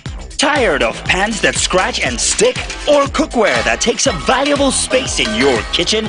Introducing ShopX Gotham Hammered Copper Collection, the perfect cookware to upgrade your cooking experience. The Gotham Hammered Copper Collection features a super durable ultra non-stick surface. Eggs stick to 950 Naira only. And that's not all. You can get the ShopX Premier Kitchen Collection in 2 easy payments of 172,475 Naira. That's right. Pay twice to get this ultimate kitchen solution. Amazing! Place your order now and we'll deliver the entire collection for free anywhere you are in Nigeria. But hurry, this exclusive ShopX TV offer is for a limited time only. So, call now while stock lasts. Elevate your kitchen experience today. The proceeding was a paid presentation brought to you by ShopX TV. There is always more to a story than the screaming headline. The part of a story that is not told casts a shadow. It's like the part of an object that is not reached by light. On TVC News, I'm able to explore the many angles there are to a story, talking to stakeholders, asking the difficult questions and digging for facts. I believe the viewers are able to make a better decision if they're well informed and understand not just a part, but the complete story. TVC News, first with breaking news. I'm Miriam Lunge. I'm a passionate environment advocate and a published author. I am the founder of Celebration, a businesswoman, and a fashion icon. I am a wealth coach and a real estate developer. I am Amaka Rakwe. I'm a corporate commercial lawyer and an entrepreneur. Welcome to Warhaka. I am Ramatu Shehu Oyibo, an entrepreneur and a business coach. I am the voice of an average Muslim woman, an hijabite, and a lawyer. I am a polymath and a serial entrepreneur. I am Murayo Afolabi Brown, Managing Director, TVC Entertainment. I'm a media consultant, producer, and broadcaster. The ladies of your view are made of women from different professions, tribes, cultures, and religion. Join us every Monday to Friday as we share our views on topical and social issues.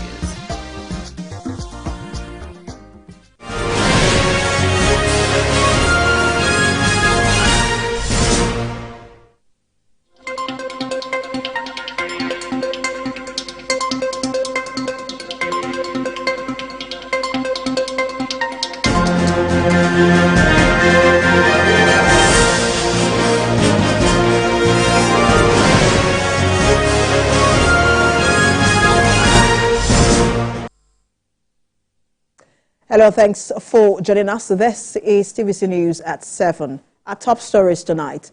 Federal government reaches an agreement with the United Arab Emirates for Nigerian passport holders to obtain visas for travel. Amewule-led House of Assembly shut all expenditures of the Rivers State government until Governor Fubara presents his budget before the House. Also, Nigeria judge in Florida throws out the classified documents case against U.S. former President Donald Trump. In sports, England players arrive home from Germany after 2024 Euro final heartache.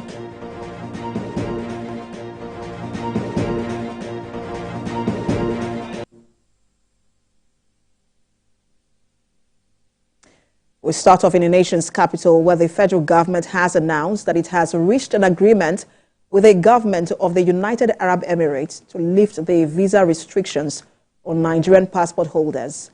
Minister of Information and National Orientation, Mohammed Idris, disclosed this to State House correspondents shortly after this week's Federal Executive Council meeting. He said the agreement includes updated controls and conditions to facilitate obtaining UAE visa. The resumption of visas will be effective from July the 15th. I was recall that he had met the organized private sector. He had also met the subnationals after the tripartite committee on labor submitted its report, in order to ensure that there is a thorough analysis of the situation, so that government will come up with a minimum wage that works for all Nigerians, the federal government, the subnationals, and the organized private sector. That was also discussed today, and government has directed the Ministry of Budget to also come up with additional 2024 additional support for the 2024 budget. For more updates, TVC State House correspondent Femi Akonde joins me on the news. Femi, give us more update on this, especially this part that says updated controls and conditions. Tell us more. Yes, all of that control and conditions will be provided by the UAE government, by its immigration office in the UAE. But you know, that lifting of the ban imposed on Nigerian passport takes effect from today. We have seen the Minister of Information and National Orientation using the X handle of the ministry to tweet, and we're also seeing the UAE embassy in Nigeria retweeting that, and that is an endorsement of that announcement made by the federal government that ban has been lifted. You know, it's significant because there was also an initial announcement made by the federal government in the past, but it appeared as if at that time that arrangement has not been properly tidied up, and then the UAE came out to say, well, all of that is still work in progress. Talks are still ongoing, but for now, categorically, that ban has not been lifted. And then, you know, Nigeria and the UAE, you know, they enjoy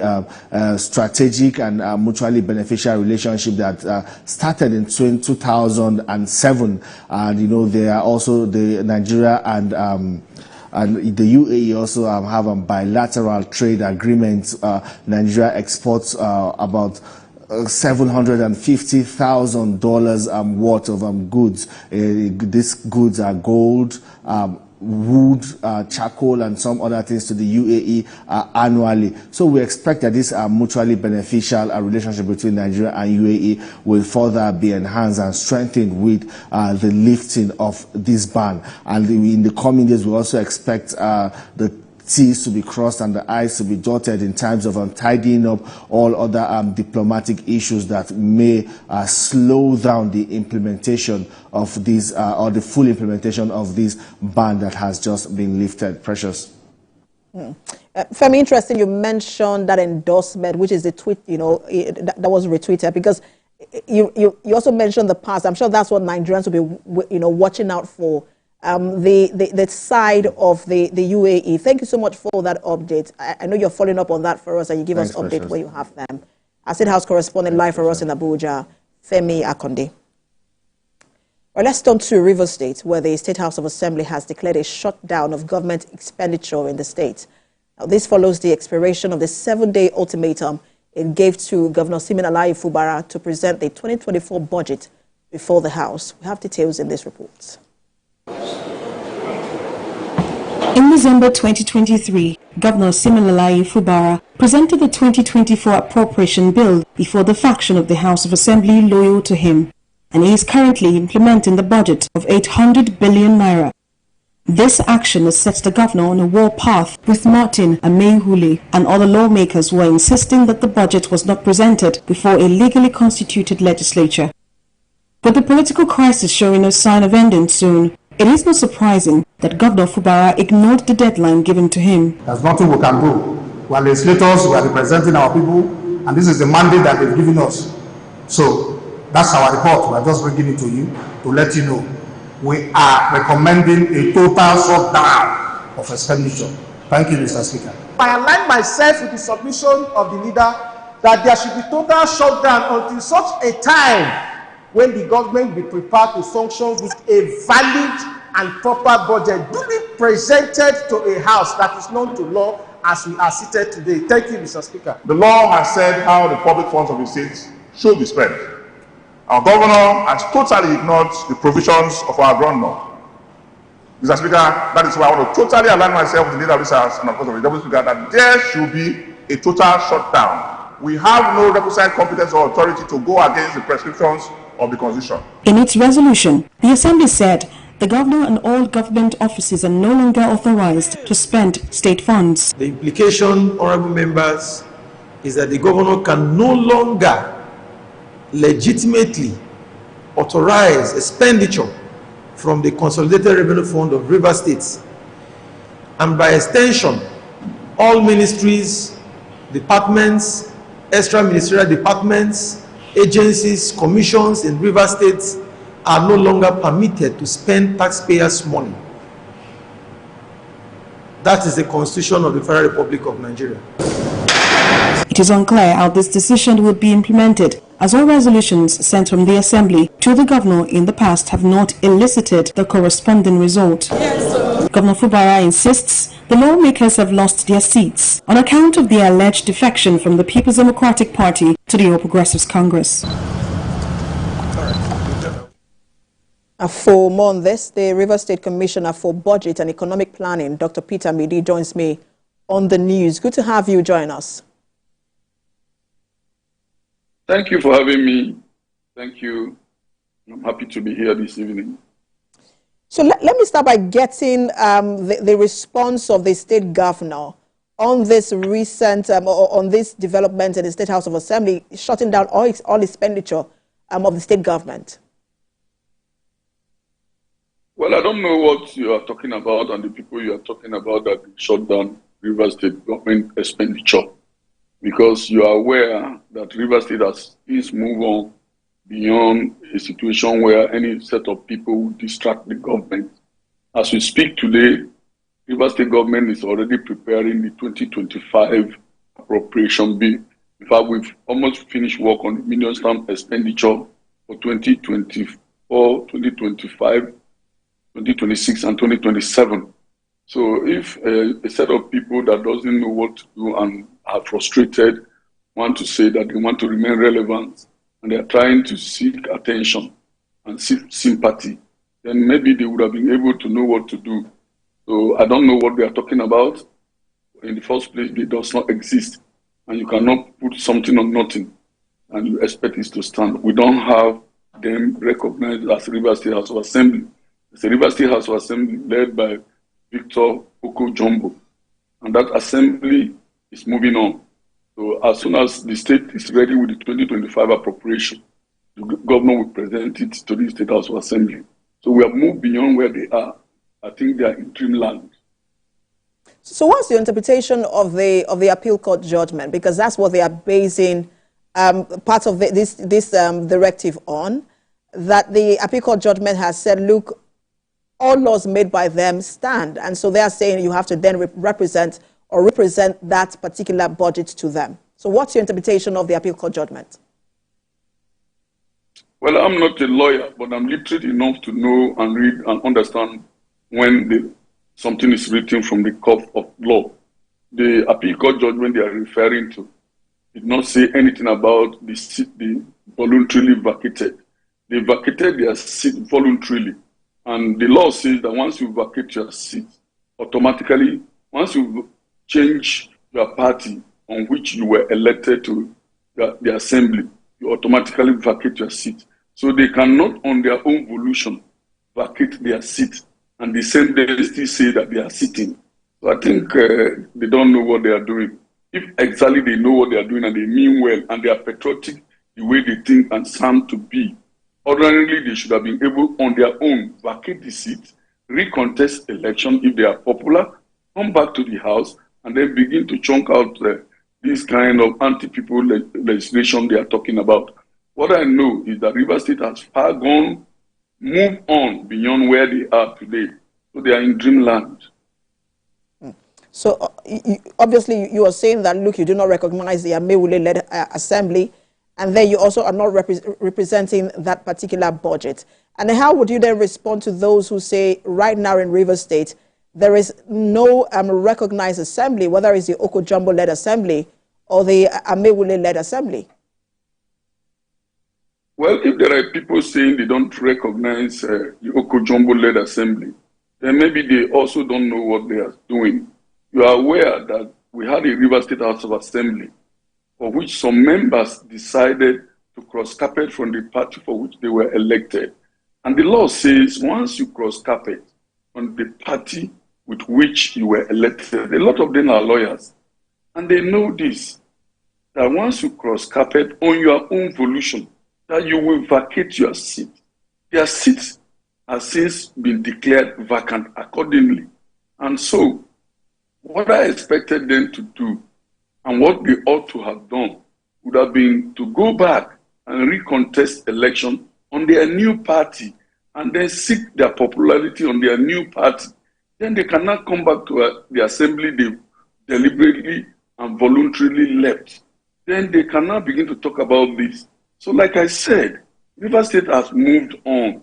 We have completed the 2025 appropriation bill, which work has gone very far. As soon as work is ready, it will be presented to the Rivers State House of Assembly. And the Rivers State House of Assembly has also moved on. Rivers State is working, and nobody will be able to stand out in the wheel of progress of Rivers State, not even the people you are talking about. So if they are popular enough and they are patriotic enough, what I think they should have done is that having cross-carpeted on their own and vacated their seat on their own, they would have been able to go there or go back to their appeal court to revalidate their vacation of their seats. That's what they should do. All right. Every week it seems to present a new development, in Rivers State. We'll continue to follow up, on all of this. Thank you so much for your time. Rivers State Commissioner for Budget and Economic Planning, Dr. Peter Midi. Thank you for having me. And Rivers State will continue to do its best to deliver value to Rivers people that are happy. Everybody. All right, let's turn attention to the court now. Justice Halima Salman of the Kwara State High Court has reserved judgment in the Offer Bank robbery case for 2nd of August this year. The case has been on for almost 6 years. The presiding judge on Monday adopted final written addresses which contained arguments of the two lead counsels in the case, Rotimi Jacob-San for the state and Matthew Emeribe, the defense counsel. She said the August 2nd date for judgment is tentative. More than 30 persons, including policemen, were killed in the incident. Ayuade Akinibosu and 4 others are currently standing trial in the case, which began on November the 11th, 2018. The suspects were charged to court by the police for criminal conspiracy to rob the banks, murder of 9 policemen and other citizens, and illegal possession of firearms. Michael Adiku died in police custody, while the remaining 5 pleaded not guilty. The Nigerian Security and Civil Defense Corps has arraigned 4 suspects who allegedly removed underground armored cables belonging to the Enugu State Rural Electrification Agency without appropriate authorization. The suspects were arraigned before Justice F. Ogumbanjo of the Federal High Court, Enugu, on 2-count charge bordering on the alleged crime. The NSCDC alleged that the defendants and others at large willfully removed underground armored cables at Kingsway, area GROA, Enugu North Local Government of Enugu State. The defendant pleas were taken and the matter was adjourned to 24th, 25th and 26th of September for hearing. Enugu State and our office, NSCDC, in collaboration, they are now out to make sure they fish out all the vandals. If you see in Enugu, we have street lights everywhere, but it's not working, because they've been vandalizing all the underground armored cable. So from now onwards, our officers are doing their best. They will be cutting them and they will be charging them to courts. And still to come on the news at 7, Inter-Party Advisory Council says it will not participate in the forthcoming local government election in Osun State. We have details of these and more when TVC News returns. Stay with us.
And cable, great quality, now with the new look.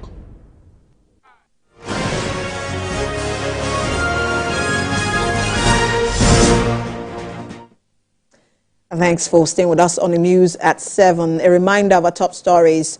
Federal government reaches an agreement with the United Arab Emirates for Nigerian passport holders to obtain visas for travel.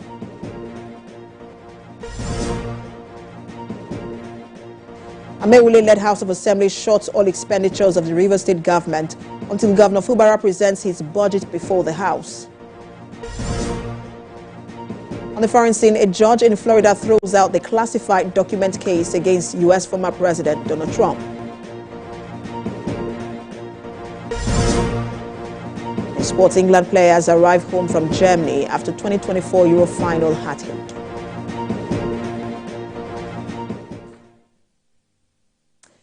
If you must do business in Lagos, rent a shop and stop displaying your wares on the street.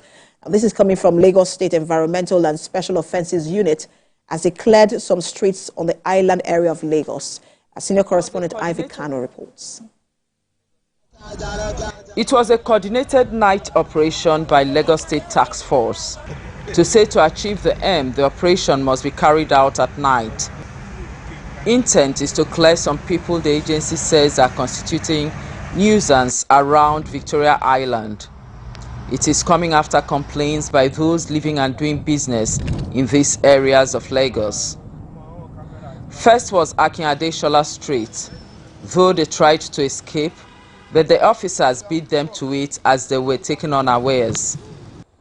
Second stop was Ade Tokumbo Ademola Street. Some of the walkways opposite Eko hotels have become sleeping areas with mats and other belongings openly displayed. A habit the agency will not allow to continue in the state. If you must sell in Lagos, go and get a shop for yourself. The road meant for the public to use. The walkway is not meant for people who are selling to come and convert for commercial purpose. They should get a shop for themselves. Part of my responsibility to arrest and prosecute street traders, those who have converted the public road for commercial purpose. It is my responsibility to arrest and prosecute them. He said though they were not supposed to have been given notice, but the agency was magnanimous enough to have done that. And we have arrested them before now, so we are still coming back again. We will continue until they stop using the public road for commercial purpose. At the end of the operation, those arrested were separated in 3 trucks, one for men, another carrying only women, and the third confiscated wares. The agency says they will continue to go after those who are determined to deface Lagos. Now, according to the agency here, this exercise is going to be a continuous one.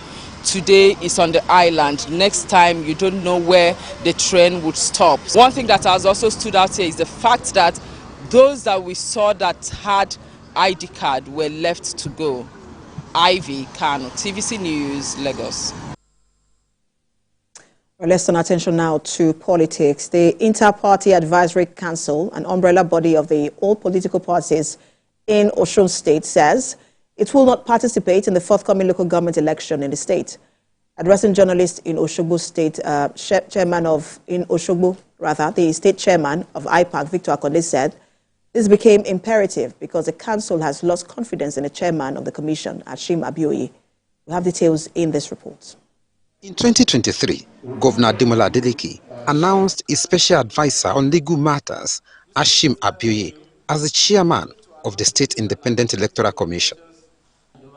His appointment was thereafter criticized by the opposition parties as well as civil society organizations in the state. In February this year, Hashim Abioye addressed a press conference where he released timetable for local government election. He announced that the local government election will hold on the 22nd of February 2025. But 7 months to the election, the opposition parties under the umbrella of IPAC announced their decision to boycott the election, citing many reasons. We have reliably gathered that Abioye has perfected plans to use PDP members as electoral officers during the election, which we all know what it means. His intention is to trap us into conducting our party's primary elections without disclosing the amount each party will pay, which will, of course, lead to effort infrequently after announcing a exorbitant fee. We expected up-to-date information from Abioye has been done by the Independent National Electoral Commission, INEC. But the first is the case, as we always have information about Osun State government election from PDP eras. The council said the action of Hashim Abioye has justified its earlier rejection of his appointment as chairman of OSIEC. NNPP that wrote the commission on its plans to conduct the party's primary election has also withdrawn the letter. Only NNPP and PDP that wrote. Nobody, none of other chairmen wrote any letter. So if OSEC, as an umpire, can come out to the press to claim that 4 people wrote letter, telling lies against these babas, look at how old they are, that they wrote letter, then you really now expect a legit result from such an empire? No. TVC News put a call through to Hashim Abuye, but he promised to react appropriately when the commission is officially informed about the withdrawal of IPAC from the election. Rafiu Hamid, TVC News, Osogbo. Now, for more updates, the chairman of New Nigeria People's Party in Osun State, Dr. Tosin Odeyemi, joins me on the news. Good to have you join us. Thank you. Good evening, viewers. So you are alleging that the chairman of OSEC is a member of the PDP. What's your proof of his membership? And then why exactly? No. It's a public news that he was an aspirant at the just concluded election that we had last. He was an aspirant. He was an House of Assembly aspirant under PDP. I was going to ask you just a minute, because I was going to complete the question. Is why did IPAC not raise raise questions when he was made the chairman of that electoral commission? Why waiting now? That was going to be my next question. Thank you. Let me make it clear to you that IPAC rejected his nomination. IPAC rejected his nomination. That I can tell you authoritatively. IPAC rejected it, and not just IPAC. Civil societies in Osun rejected it, but he called for a meeting and promised that he will be neutral. But here we are. The neutrality cannot be seen. We rejected it. IPAC did. And so now that you have pulled out of this election, some people will say, look, you probably should have stayed, because it's almost as though you're giving the governing party just the leeway to win this election. But now that you have pulled out, what's your next move? Okay, I want to let you know something. That we have 18 registered political parties in Osun State, and 16 has pulled out, leaving APC and PDP. And this evening, I've been rightly briefed that the APC might not participate or will not participate. So let PDP go ahead with the election. Let them be the candidates. At the same time, the opponents. Let us wait and see the credibility in such an election. It's an integrity test on the governor of Osun State. It's an integrity test. And so I was asking you what your next move is, and then I also wanted to answer the question of, again, just recently, local governments were given financial autonomy, and people were saying, look, without political autonomy, there would be no autonomy for local government. I also wanted to speak to that as well. Yes, I must let you know, sir, and to the general public, that the autonomy is coming at the right time. We are expecting that, pending the approval of INEC, of the National Assembly or the presidency on who should conduct elections. Pending that, we expect governors to appoint men of integrity, men of unquestionable characters, men that are not into partial politics, to come up to conduct such elections. Mr. Hashim Abuye is not our enemy. He's our brother. He's our friend. All right, Dr. Odeyemi, we do have to leave it there. Thank you so much for your time. Chairman of New Nigeria People's Party in Osun State, Dr. Tosin Odeyemi.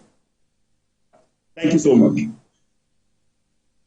Right, let's turn to the education sector. The Academic Staff Union of Polytechnics, ASUP, has threatened to shut down polytechnics across the country if the National Board for Technical Education refuses to withdraw the newly released scheme of service. Senior correspondent Sharon Ijaso has details in this report. The National Executive Council of the Academic Staff Union of Polytechnics, ASUP, issued a 15-day ultimatum to the National Board for Technical Education, after which it will embark on a strike. The announcement was made at the union's Southwest Sensitization and Mobilization Congress in Lagos. Having established that the contentious documents grossly fall short of acceptable standard, the Zonal Executive Council hereby reiterates the 15 days ultimatum commencing from 8th of July 2024, issued by the NEC of our union to proprietors of public polytechnics for MBTE to suspend the implementation of the document. What we are saying is that the Federal Ministry of Education should fast-track the process and allow our polytechnics to mount the degree program so that the award of BTech in polytechnics will come to limelight in no distant time. If you look at some of the cadres that are very critical in the sector, like the technologies, you know, Polytechnic is a skills-based institution, and where we do more of practicals. These practicals are done in the workshop, laboratories, and studios. During an interview with TVC News, members of the union said the new scheme introduced by the board discourages professional growth of teaching and non-teaching staff of polytechnics. Technology cadre in the polytechnic, they are academic staff. With the new document just released, the document has reduced the technologists to non-academic staff. It has moved them from Compocast cadre to Contedis cadre. In the time past, our promotion or progression career just 80 years, but now it has been elongated to 26 years. The new scheme of service for Nigerian polytechnics took effect from the 7th of June 2024, which the lecturers believe will further reinforce the HND-BSc dichotomy. Sharon Jackson, TVC News, Lagos. And to health now, the federal government seems more poised towards stemming the spread of diseases in the country. To this end, the NCDC has launched a disease surveillance laboratory in Lagos State. Senior correspondent Jacqueline Ogo has more details. At a time when new diseases are emerging and many Nigerians are expressing worry over how ready the nation's health sector is to take the bull by the horns, the Nigerian Center for Disease Control and Prevention has established an integrated disease reference and advanced testing laboratory. It will also address neglected tropical diseases. It is located at the Central Public Health Laboratory Complex in Yaba, Lagos State.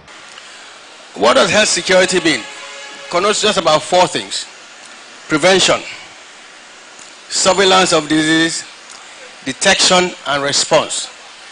That is, any country should be able to prevent her citizens from catching or getting involved in any disease. When you fail to prevent that, you must be able to detect quickly and respond appropriately to reduce morbidity and mortality. I'm so proud that the U.S. government has worked so closely with the Nigerian government on healthcare and building health systems. Because we learned during COVID that the health systems that we built together to respond to HIV/AIDS and tuberculosis form the foundation of our ability to respond to COVID-19. And those health systems form the foundation of what we're doing today. Taiwan is an island that have no natural resources at all. So the only natural resources that we have is the brain power, the human resources. But without the eradication of all tropical disease that hampered our progress, we will not be able to facilitate the growth of Taiwan. Nigeria has a high burden of communicable diseases like malaria, tuberculosis, HIV and AIDS, and other non-communicable diseases like hypertension, cancer, and diabetes. The launch of the advanced testing laboratory comes to many in the health sector as a significant milestone in strengthening Nigeria's public health capacity. Jacqueline Ogo, TVC News, Lagos.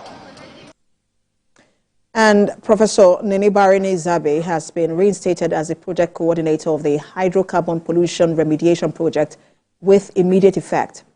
President Bola Tinubu, in a statement by his special advisor on media and publicity, Ajurin Gilali, said the decision to reinstate Professor Zabe follows a performance review of the High Prep project coordinator. The president is now asking Professor Zabe to discharge his functions in accordance with the regulations guiding the execution of the hydrocarbon pollution remediation project.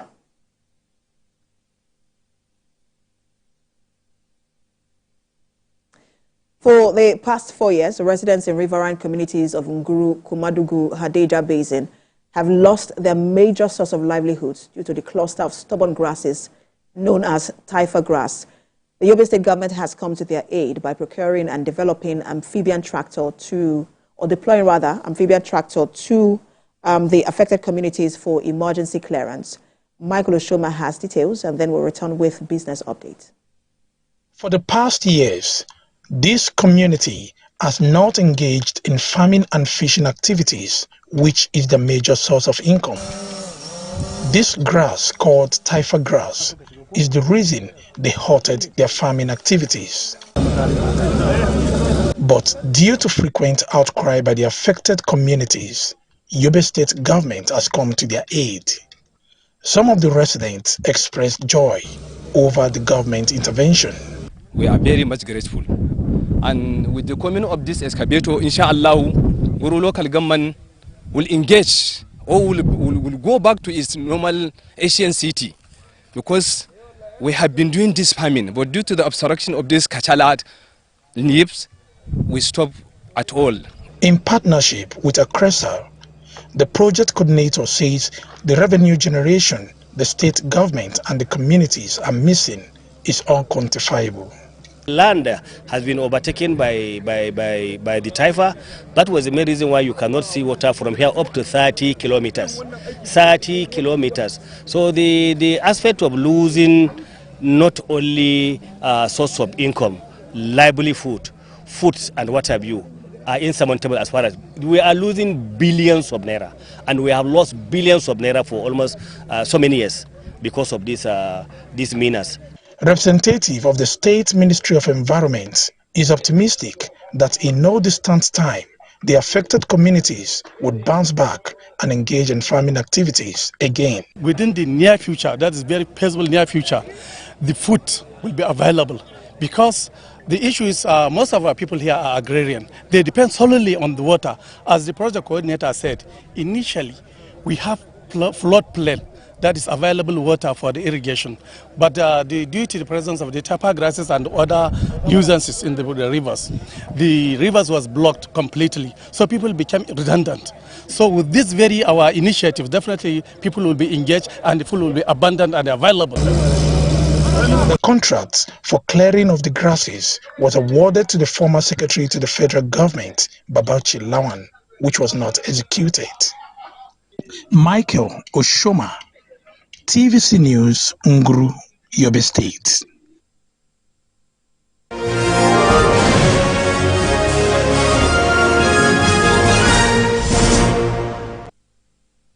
For some business stories, latest data from the National Bureau of Statistics reveals that Nigeria's inflation rate hit 34.19% in June 2024, up from 33.95% in May. The report also shows an increase of 0.24% when compared to the May 2024 headline inflation rate. On a year-on-year basis, the headline inflation rate was 11.40% higher than the 22.79% recorded in June 2023.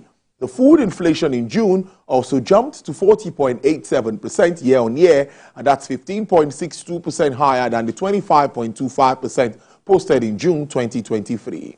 According to the NBS, the rise in food inflation was caused by increases in price of millet, whole grain, gari, guinea corn, yam, water yam, cocoa yam, groundnut oil, palm oil, bread, cereals, and fish. The Association of National Accountants of Nigeria, ANAN, has conferred its fellowship on Mr. Shehu Osiri, the Managing Director and Chief Executive Officer of the Federal Mortgage Bank of Nigeria. President and Chairman of the Council of ANAN, Dr. James Nenebo, said Mr. Osiri was conferred with the fellowship for his contribution to driving the nation's economy. We have more in this report. The Federal Mortgage Bank of Nigeria is saddled with the responsibility of providing long-term credit facilities to mortgage institutions in Nigeria. The financial institution also encourages and promotes the growth of viable primary and secondary mortgage institutions to service the need of housing delivery in all parts of Nigeria, mobilizing both domestic and offshore funds into the housing sector. It is against this backdrop that the leadership of the Association of National Accountants of Nigeria have decided to honor one of their own, leading the mortgage bank. They agree that the managing director for the Federal Mortgage Bank of Nigeria is contributing his quota to economic growth and development of the entire housing value chain. I have been telling people, try and bring their people into position. And because of what we stand for, we will always be good drivers of the economy. And I know this is what you are delivering. And that is why all these people are around you. When you have an institution, and the institution recognizes you as a member, and you too recognizes the institution as one of them, it behooves so many trusts. For the president of the Association of National Accountants of Nigeria, the association is focused on driving economic growth by strengthening the accounting profession, but he was quick to frown at the low level of payment of membership subscription fees amounting to over 10 billion naira. With profound gratitude and humility that I stand before you today to accept this esteemed fellowship conferred on me by the Association of National Accountants of Nigeria, ANAN. This recognition is not just a personal honor, but a testament to the place of the Federal Mortgage Bank of Nigeria as a pillar of support and a good place to fulfill the aspirations and dreams of employees who stand firmly in support of its vision and mission. The president, who urged the Federal Mortgage Bank of Nigeria boss to carry the flag of the Association of National Accountants of Nigeria with pride, described the association, established in 1979, as the second professional accounting body in Nigeria. The Norwegian Seafood Council is pushing for sustainable seafood practices and regulatory alignment between Norway and Nigeria. The stance was highlighted at the seminar held in Lagos, where discussions focused on including stockfish in the federal government's import duty waiver list to improve access to quality protein for Nigerians. Ifunaya Eze reports. The one-day seminar underscored the need to enhance productivity, regulatory compliance and bilateral relations between Nigeria and Norway, particularly in the seafood trade. Key stakeholders, including the Norwegian ambassador and regulatory authorities, emphasized the importance of expanded duty exemptions and closer regulatory cooperation to boost industry growth and food security. The government has presented a proposal to have a duty-free window for some food products that would make it easier for Nigerian people to get food on the table. And there are a few products on that list, but we would like to suggest that the stockfish heads could be part of that list as well. Increasing cooperation between Nigeria and Norway, and not at least try to increase the export and or the import of the dried seafood, the stockfish, which we think is very important of the Norwegian and Nigerian culture. It's been going on for more than 100 years. I'm sure it's going to go on for more than 100 years more.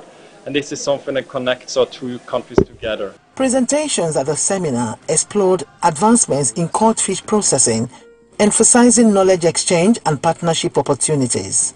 What the Norwegian Seafood Council does to support the importation of fish and also the exploit of government to grow fish production in Nigeria is paramount to the ministry.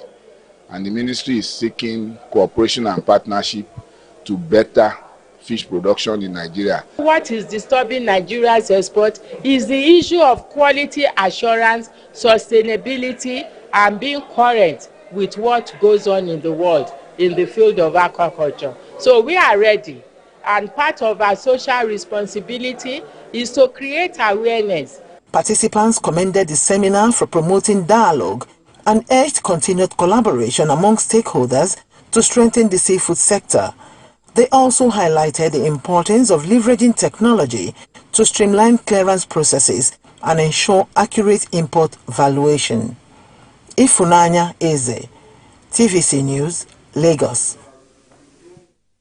The President and Group CEO of Transnational Corporation PLC, Dr. Owen Omar Jiafo, has been sworn in as the President of the Lagos Business School Alumni Association.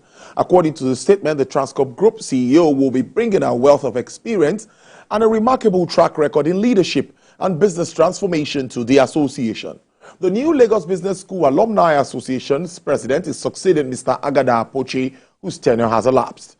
The new president said she is honored for the opportunity to serve the association alongside other elected members, describing a new position as a call to serve. Dr. Omar Jiafo has been instrumental in driving Transcorp Group's vision, fostering innovation and sustainable growth across the platforms. Wrapping up business, the stock market began the week with some positive numbers as banking securities got into the eyes of many fund managers. Let's join Effiong Ekop with detailed reports on markets. We'll be back with sports news.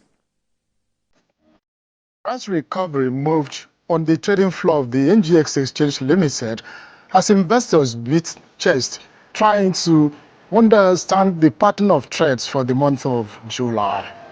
Downward pricing of previous 2 weeks now seem to cause rally in key sectors. Index for the opening trading week kicked upward beyond 0.25 percentage point, indicating gains on investments. The volume of trade showed 362 million units of securities that were traded for more than 7 billion naira.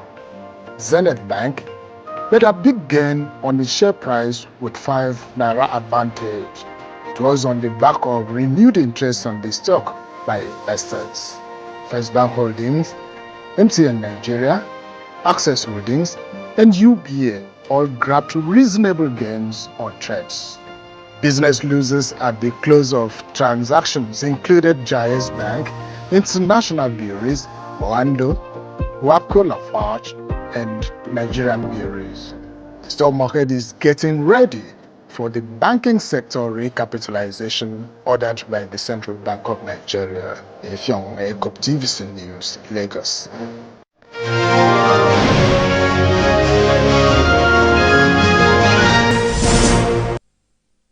Bola Ahmed Tinubu. 1 year ago, a new government stepped into the spotlight and took the reins of our nation. The promises were grand, the challenges immense. Daria Media, with the support of the MacArthur Foundation and in partnership with TVC, present The First Year, a comprehensive review of our government's progress, achievements, and the areas that need attention. We will hear directly from the government and the work it has done in the areas of the economy, security, and governance in the last 1 year, with the renewed hope agenda of His Excellency President Bola Ahmed Tinubu. Witness the transparent assessments of the promises made. Watch and listen directly to government representatives as they engage with ordinary Nigerians. Join us live on TVC, NTA, Radio Now 95.3 FM Lagos, FRCN, and all our social media handles. Date is 17th and 18th of July at 11 a.m.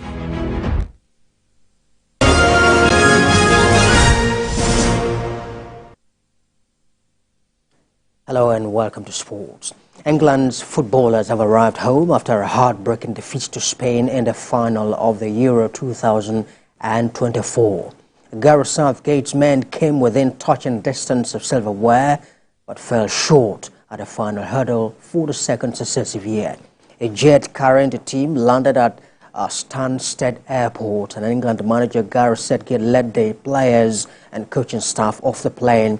The players could be seen briefly as they left the plane and headed into a private terminal. Meanwhile, Southgate has cast doubt over his future as England manager, saying he might need to have private conversations before final decision. I need to have those conversations with important people behind the scenes, and I'm obviously not going to discuss that publicly first. Without a doubt, England have got some fabulous young players, And even the young ones now have got a lot of experience of tournaments. Many of this squad are going to be around in 2, 4, 6 years, 8 years time, and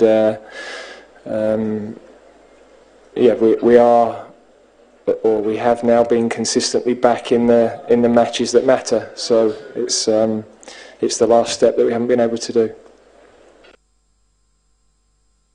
End of the tournament, a number of players emerged, joint top scorers. England's Hurricane leads the pack. Cody Gakpo of Netherlands, Daniel Olmo of Spain, and Germany's Musiala were all part of the list. Nico Williams of Spain was voted man of the final match between England and Spain. Lamine Yamal was got best young player of the tournament, while Rodri of Spain was also voted player of the tournament.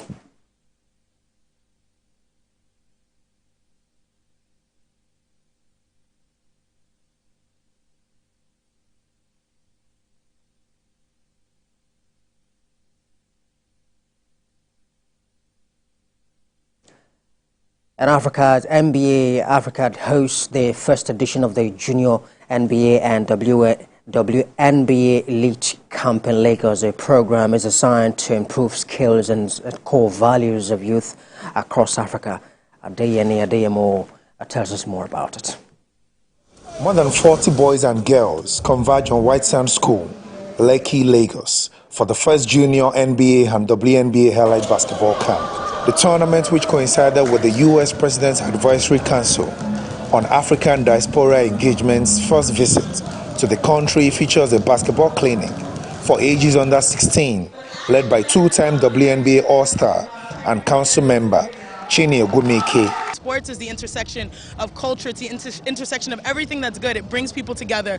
And to be able to be back home in Nigeria, I'm Nigerian, to be able to represent a game that I love and also see that these young people, they have dreams, and their dreams definitely are big, and we should do everything in our power to be able to support them. For NBA Nigeria, we intend to do this once a quarter going forward so that young kids all around Nigeria can come together as long as they're playing basketball and they want to acquire more skills. They get the opportunity for them to come and showcase their skills and for them to be selected. We have a combination of some wonderful things. First, you have NBA, the National Basketball Association, one of the premier sports leagues in the world, here hosting an elite camp for junior NBA with their NBA Africa representatives, and a member of President Biden's Advisory Council for the African Diaspora Engagement.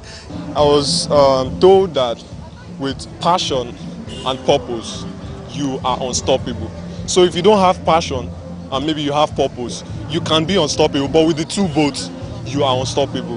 And I also learned, if you want to do something, if you have the passion for something, don't stop until you have gotten to where you want to. This camp has really taught me how to, it's an exposure thing, so it's making me know what to do.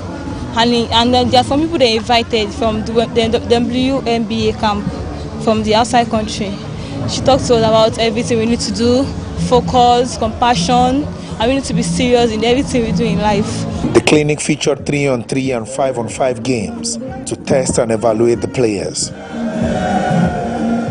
With this tournament, NBA Africa has made an effort at grassroots level to help improve, produce well-trained and competitive young stars across all age groups in Nigeria. Adeyemi Adeyemo, TVC News, Lagos. And it's a wrap for Tech Bowl World Championship qualifiers. We had representatives from 11 states participating in Aba, that's Abia State. Winners emerged from the singles, doubles, as well as mixed doubles games. Abia State emerged winner of the championship with 1 bronze, 2 silver, and 2 gold medals. Nana Gabriel tells us more about it, and that will be sports this hour. We'll see you again later with football tonight.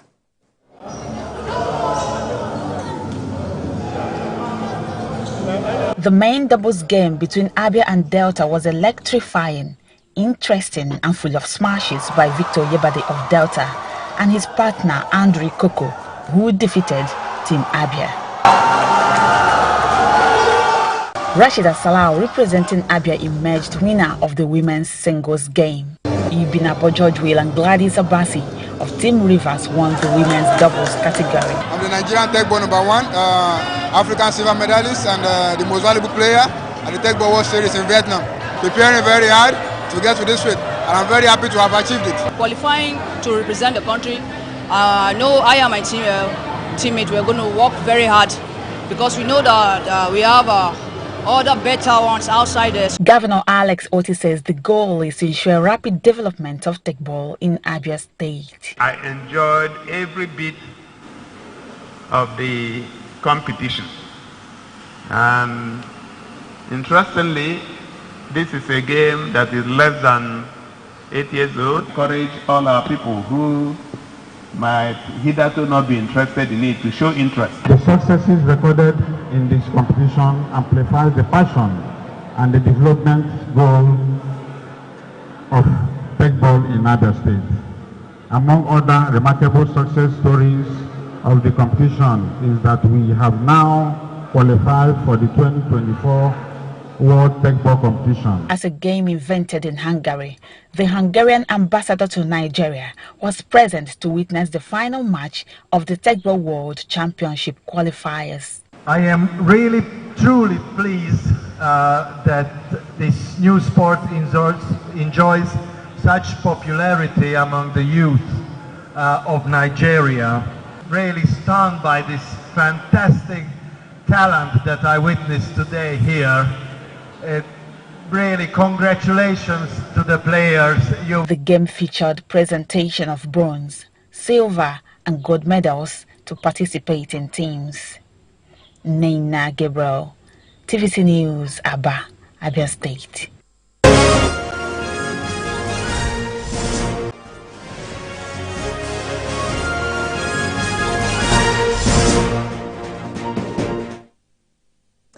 And out to the foreign scene, in a big legal win for Donald Trump, a judge in Florida has thrown out the classified document case against him. Judge Eileen Cannon says the Justice Department's appointment of Special Prosecutor Jack Smith violates the U.S. Constitution. Mr. Trump says it should be the first step in dismissing other criminal cases against him. The former president is in Milwaukee for the Republican National Convention 2 days after he survived an assassination attempt. Mr. Trump is expected to name his running mate, who would later become vice president if he wins November's election later in the year. That's TVC News this hour. Thanks for watching. Coming up next is Politics Tonight.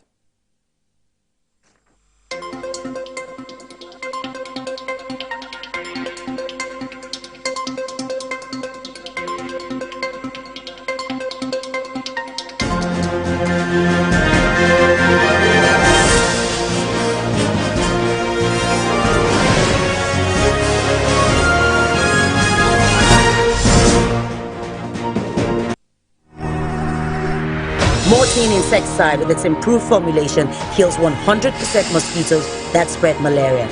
So, spread the message of how we can fight to end malaria with Mortein. Mortein, our #1 choice. We're live in the open market for Epic 10X Challenge. My people, today now.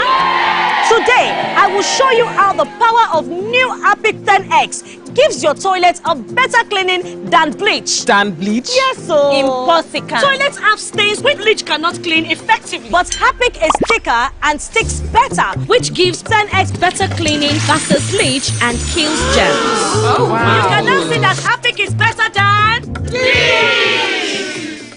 The following is a paid presentation by ShopX TV.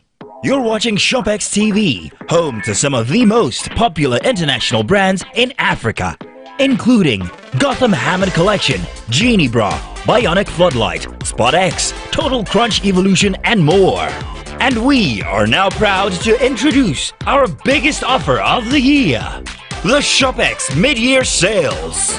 Yes, from now until the end of July 2024, we will be offering our customers 20,000 Naira off this amazing kitchen collection. Tired of pans that scratch and stick? Or cookware that takes up valuable space in your kitchen?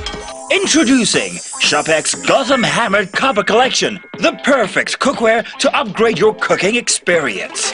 The Gotham Hammered Copper Collection features a super durable ultra non-stick surface. Eggs stick to other 150 naira only. And that's not all. You can get the ShopX Premier Kitchen Collection in 2 easy payments of 172,475 naira. That's right. Pay twice to get this ultimate kitchen solution. Amazing! Place your order now and we'll deliver the entire collection for free anywhere you are in Nigeria. But hurry, this exclusive ShopX TV offer is for a limited time only. So, call now while stock lasts. Elevate your kitchen experience today. The proceeding was a paid presentation brought to you by ShopX TV. At TVC News, wherever the big news story is happening, we're geared up to break it. TVC News, first with breaking news. Wherever you see destruction, it's because God is absent. There is no destruction in God. So who started killing from Genesis? Satan. Jesus exposed him. The thief cometh not, but for to steal, to kill, and to destroy. But I am come that you may have life and have it how much? More abundant. I prophesy as your amen is coming like thunder. Whatever is yours, receive it now.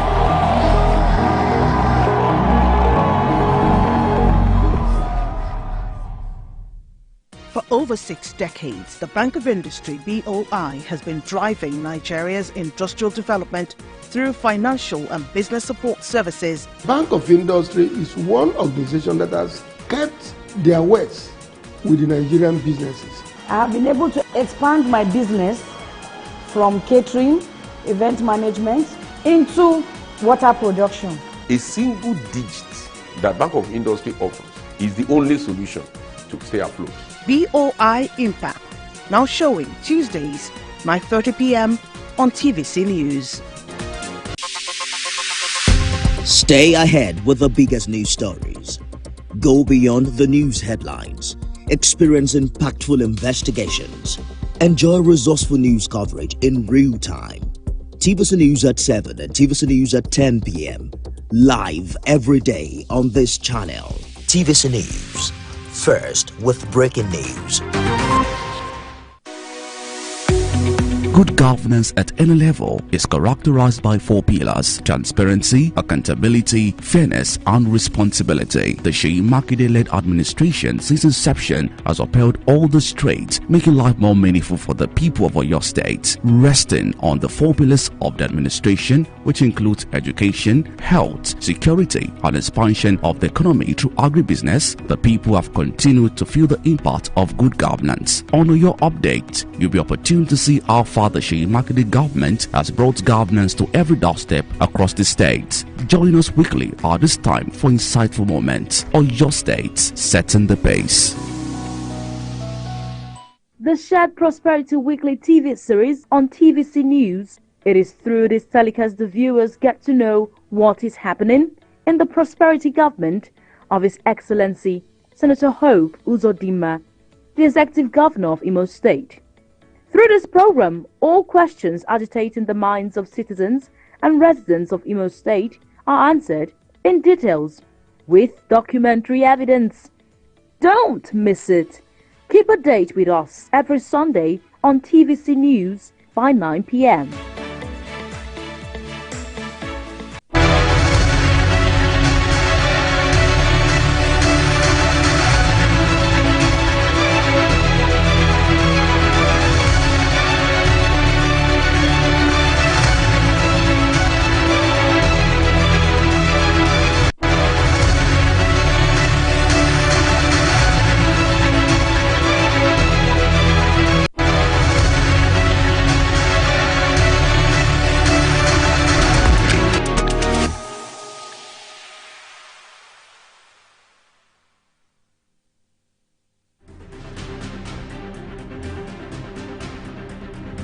Welcome to the transformative journey of Gombe State.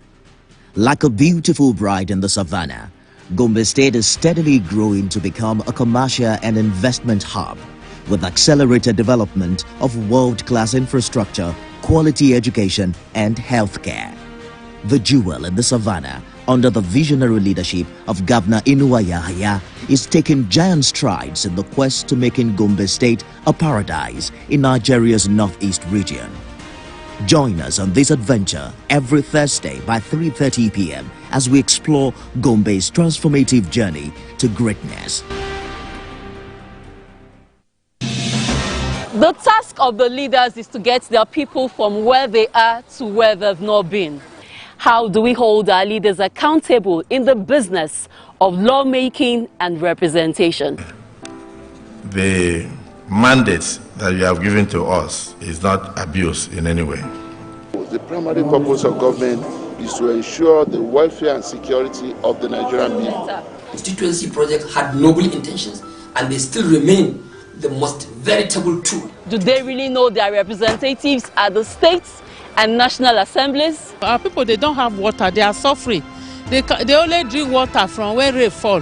For the current one, the 10th assembly, I don't really know who is in charge. From the mountaintops to the deepest valleys, we're ready to go an extra mile just to show Nigerian your constituency project. Know your representative with Maria, bridging the visible gap.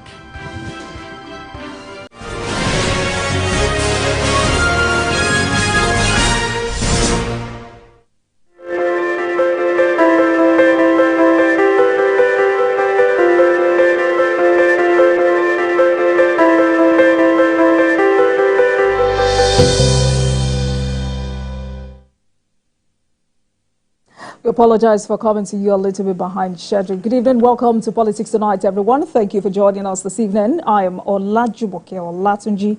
Political conflict in Rivers State continues as the State House of Assembly has declared a shutdown of government expenditure in the state. Tonight we discuss local government autonomy and other matters. My guest tonight is Jacob Pele, policy development and advocacy expert. Stay with us, everyone. We'll be right back.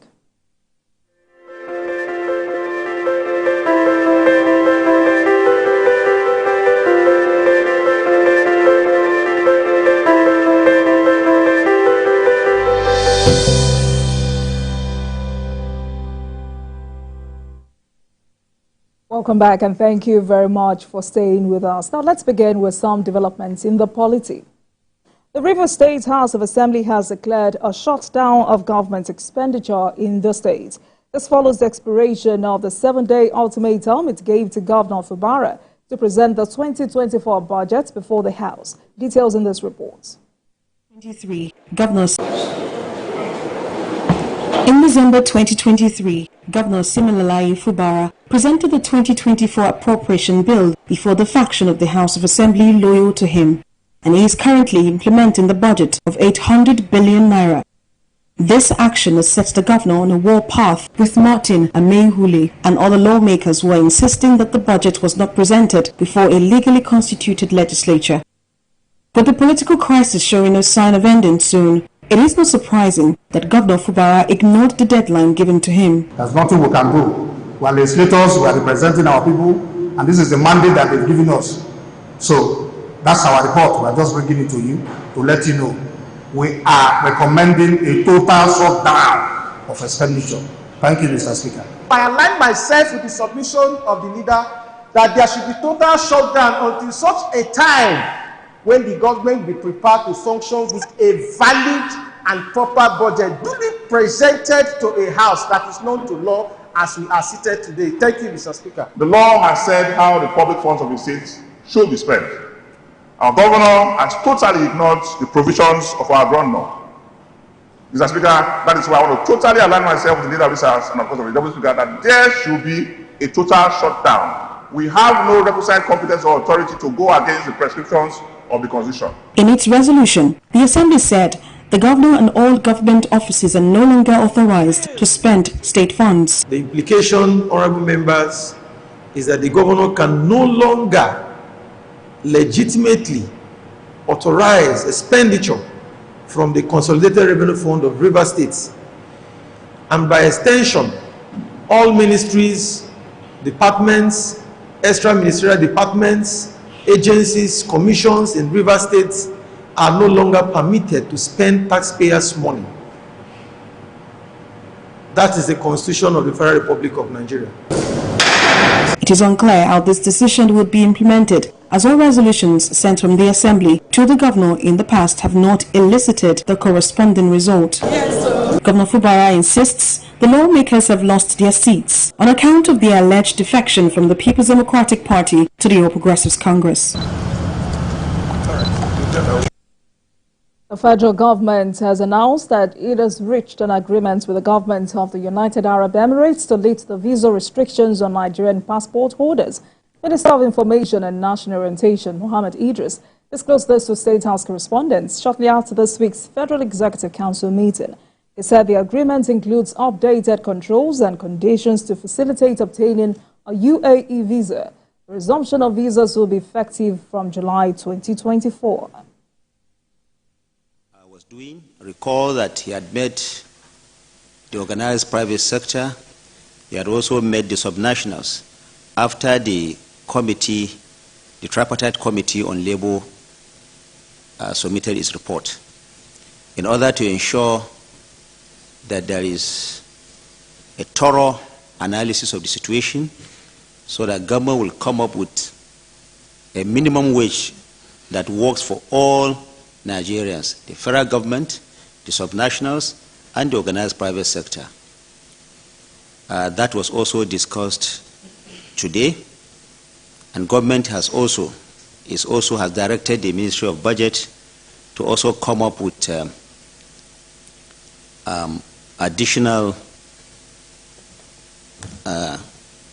2024 additional support for the 2024 budget. The Inter-Party Advisory Council, an umbrella body of all political parties in Osun State, says it will not participate in the forthcoming local government election in the state. Addressing journalists in Osogbo State, Chairman of IPAC, Victor Akwande, said this became imperative because the council has lost confidence in the chairman of the commission, Hashim Abioye. Details in this report. In 2023, Governor Ademola Adeleke announced his special advisor on legal matters, Hashim Abioye, as the chairman of the State Independent Electoral Commission. His appointment was thereafter criticized by the opposition parties as well as civil society organizations in the state. In February this year, Hashim Abioye addressed a press conference where he released timetable for local government election. He announced that the local government election will hold on the 22nd of February 2025.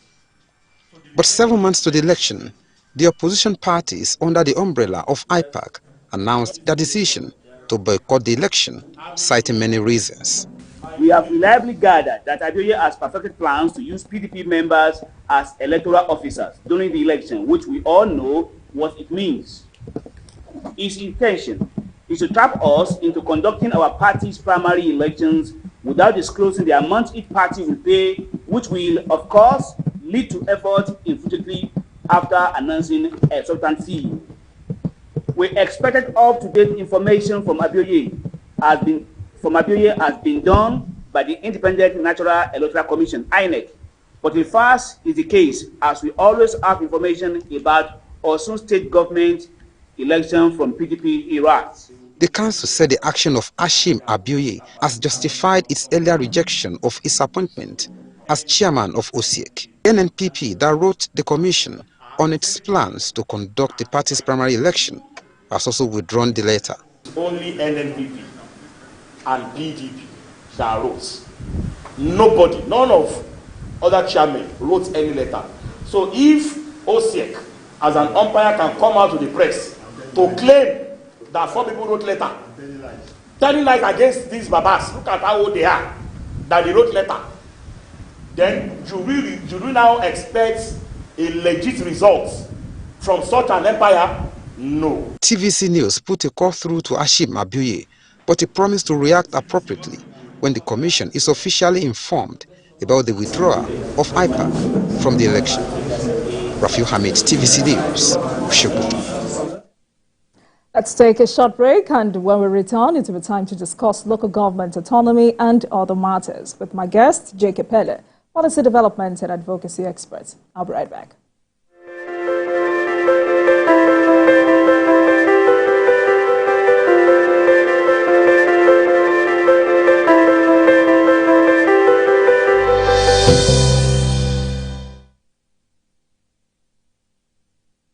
Welcome back, everyone. Tonight, we continue to get more perspectives on the Supreme Court's verdict granting financial autonomy to local governments. Chairman of the Nigeria Governors Forum, Governor Abdurrahman Abdulrazak, said the Supreme Court verdict on local government financial autonomy released the burden on governors. It looks like he isn't speaking for other governors, as Governor Seyi Makinde has described that judgment as a distraction, saying the country must face the real issues. But the Nigerian Union of Local Government Employees and the Association of Local Governments of Nigeria have urged the Nigerian Financial Intelligence Units to track council funds and prevent their diversion to state governors by council chairmen.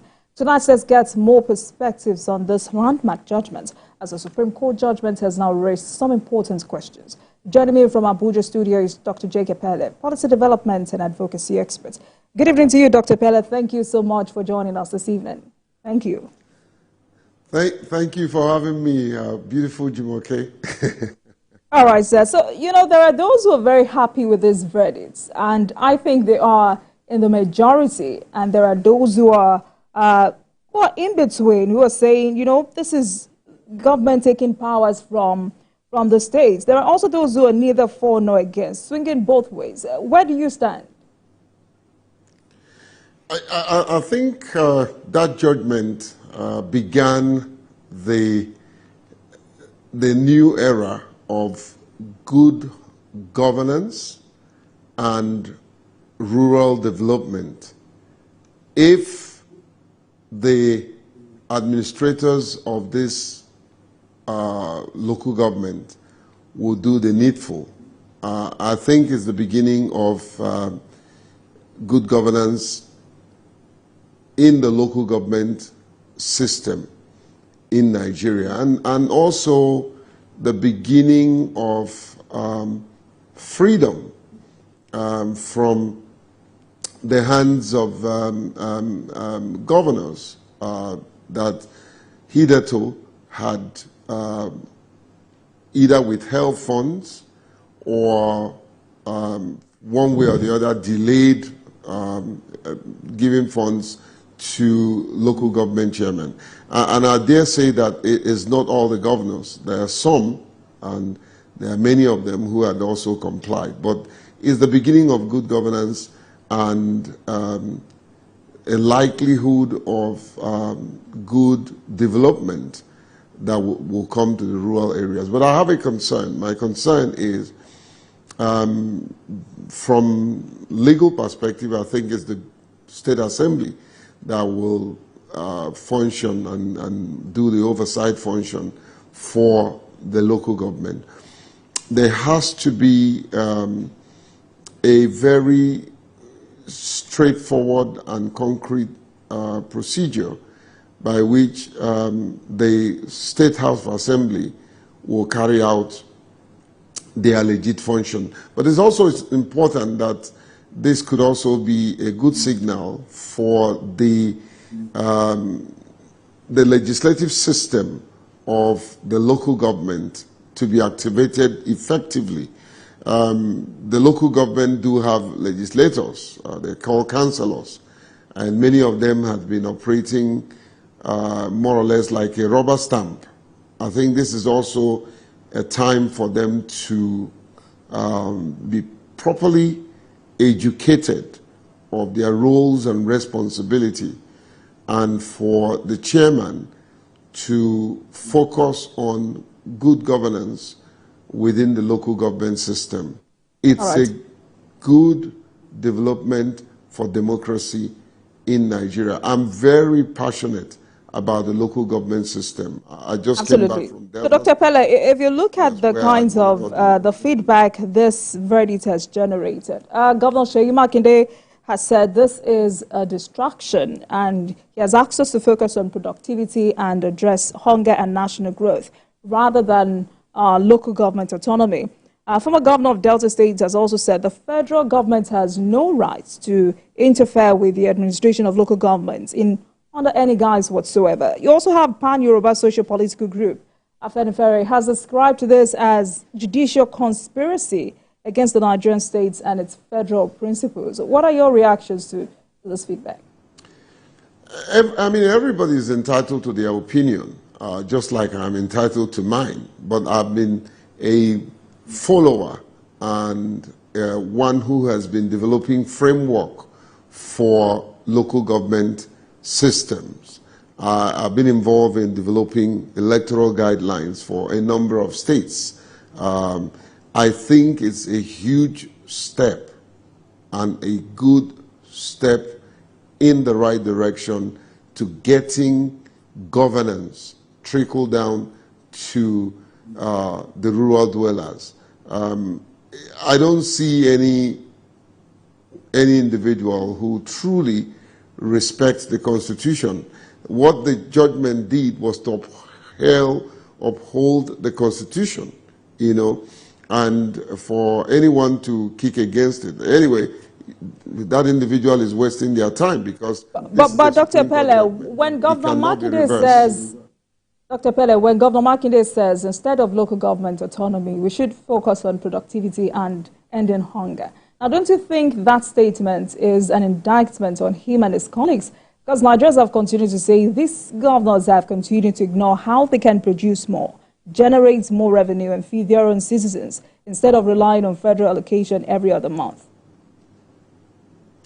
Well, it gives more. It's not only, I took time out to look at the judgment. It didn't just speak to financial autonomy. It also gave them more power to generate revenue within their locality, you know. And for anyone to think that when more resources is given to a particular government system and that government system will not be able to work to end hunger and to bring development, I think that's not right. You know, I know for sure if the governors will not interfere, if they will allow them, and of course now the funds will be the 20.6% allocation that goes to the local government chairman will be transferred directly to these local government chairmen, their local government account. And I think what we should be talking about is what mechanism that we will put in place to ensure transparency and accountability. The practice that has happened in the past up to this moment is... Dr. Pele, we'll get there in a minute. But let's look at, I mean, it's also very important for us to look at the concerns that have been raised. One other concern is the distributable pool account, which looks like the issue here as obtained in Section 162, subset Section 5 and 6. Now, has this judgment now somehow expunged this section of the law, or do you think that part of the law should have just been amended by the National Assembly? Well, Jumoke, the point here is this is a judgment by the Supreme Court. That's the supreme law-making, law interpretation institution. It cannot be reversed. These judges must have gone through some of the issues that we're throwing up right now as lacunas, and in their own judgment came out with this decision. Unfortunately, there's no other court to go and reverse it. What we need to look at if there are contradictions within the Constitution and any other relevant law, those laws need to be repealed in order to accommodate. And of course, if for any reason anyone feels that this judgment contradicts any aspect, any clause in the Constitution, it's in that person's position to probably pursue a constitutional review mechanism that will begin to point out some of these lacunas and correct them. As far as I'm concerned, for the interest of democracy and good governance, this is the right step in the right direction. If only the local government chairmen who are going to receive these funds will use it for what they are expected to use it for. And that's why I said there must be accountability mechanism to checkmate them so that we can hold them accountable. It's a good thing. It's a new era. I think the communities, the traditional rulers within this local government should hold, including the subnational assembly, should hold these chairmen accountable and compel them to bring development to the rural dwellers. And I think also where it is judiciously spent, it will take care of issues of hunger that His Excellency Makinde was talking about. All right, so you know, because the court also said this judgment is with immediate effect. So what happens with the other 20 states under the supervision of caretaker committee whose funds will now be held onto because there are no democratically elected local government chairmen in their respective states? How do we manage the transition period? Well, what we need to understand here that lives are involved and that most of these local governments, of course, have staff, and these staff have dependents as family members, you know. And so without necessarily, although legally the issue of the caretaker committee taking, which I see as a temporary measure when the expiration of the tenures of this local government expires. Unfortunately, the right thing to do is to call for election and hold election so that as they are exiting their office, duly elected chairmen and councillors of the local government will take over. Unfortunately, for some states, they have given excuses. Some of them had given security excuses. Others have said they just came into office. They need to settle down to be able to conduct what will be called credible, fair, and inclusive election. You know, so for me, if that tenure of the caretaker committee is not stretched to a point where people will begin to question, if they are coming in to bridge the gap for a month, for two, it's understandable, but legally it is not in the legal provision, and therefore sometimes I think what they are doing is what the lawyers will call doctrine of necessity. However, the right thing to do is to bring elective individuals. So we cannot, Jumoke, I wouldn't be on national television advocating that the funds cannot be transferred to them because there are dependents, staff, the operations that goes on within the local government system. You can't shut it down and say, okay, for 3 months before the election, nothing happens. I think, and there is no, whether you're present or ex-governor, that have not done this one way or the other. Everyone, even those who are criticizing it now, they had done it previously. You know, the fact that it's done previously is not an excuse to break the law. Absolutely, absolutely. And I also want to ask, do you think the issue here is where the money goes to, or the legitimacy of the mandate of the person to whom the money goes to? Because in a situation such as ours, where local government elections are won by ruling parties and supervised by governors. I mean, look at the just concluded local government elections in Delta and Adamawa states, where PDP won all local government areas in both states. Would any local government chairman really have the effrontery to deprive his governor of stipulated amount of money from this allocation? But I'd like you to answer that question when we come back from this break. Dr. Pele, please stay with us, everyone. We'll be right back.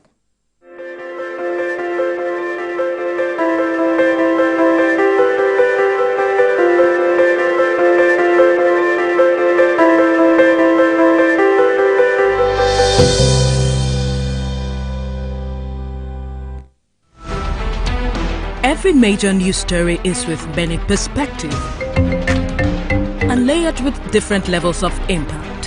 Hello. What time did this happen? We will be right there.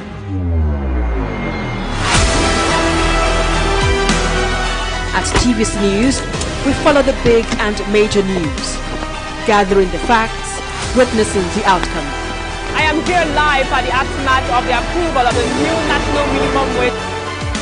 We are TV Station of the Year, not just for breaking news, but for being first, fair and accurate. TVC News, first with breaking news.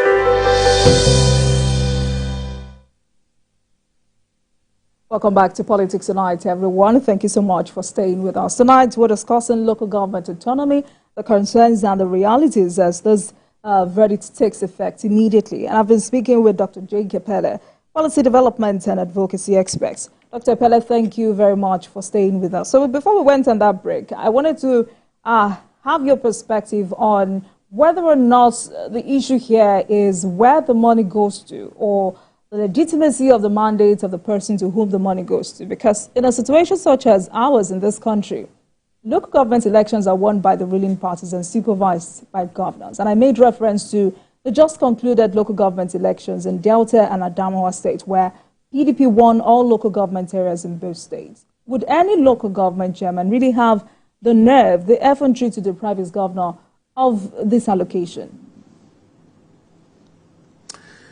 I equally have that concern, and the concern is whether the governor, obviously who swore in the local government chairman, or in most cases had used the power of incumbency to ensure that they are elected one way or the other, whether he would have an overarching influence on them. I once described a scenario where the local government chairman, the money is sent to the local government chairman, and he goes to the governor and said, "Oh well, I just received 1 billion. What do you want me to do with it?" You know.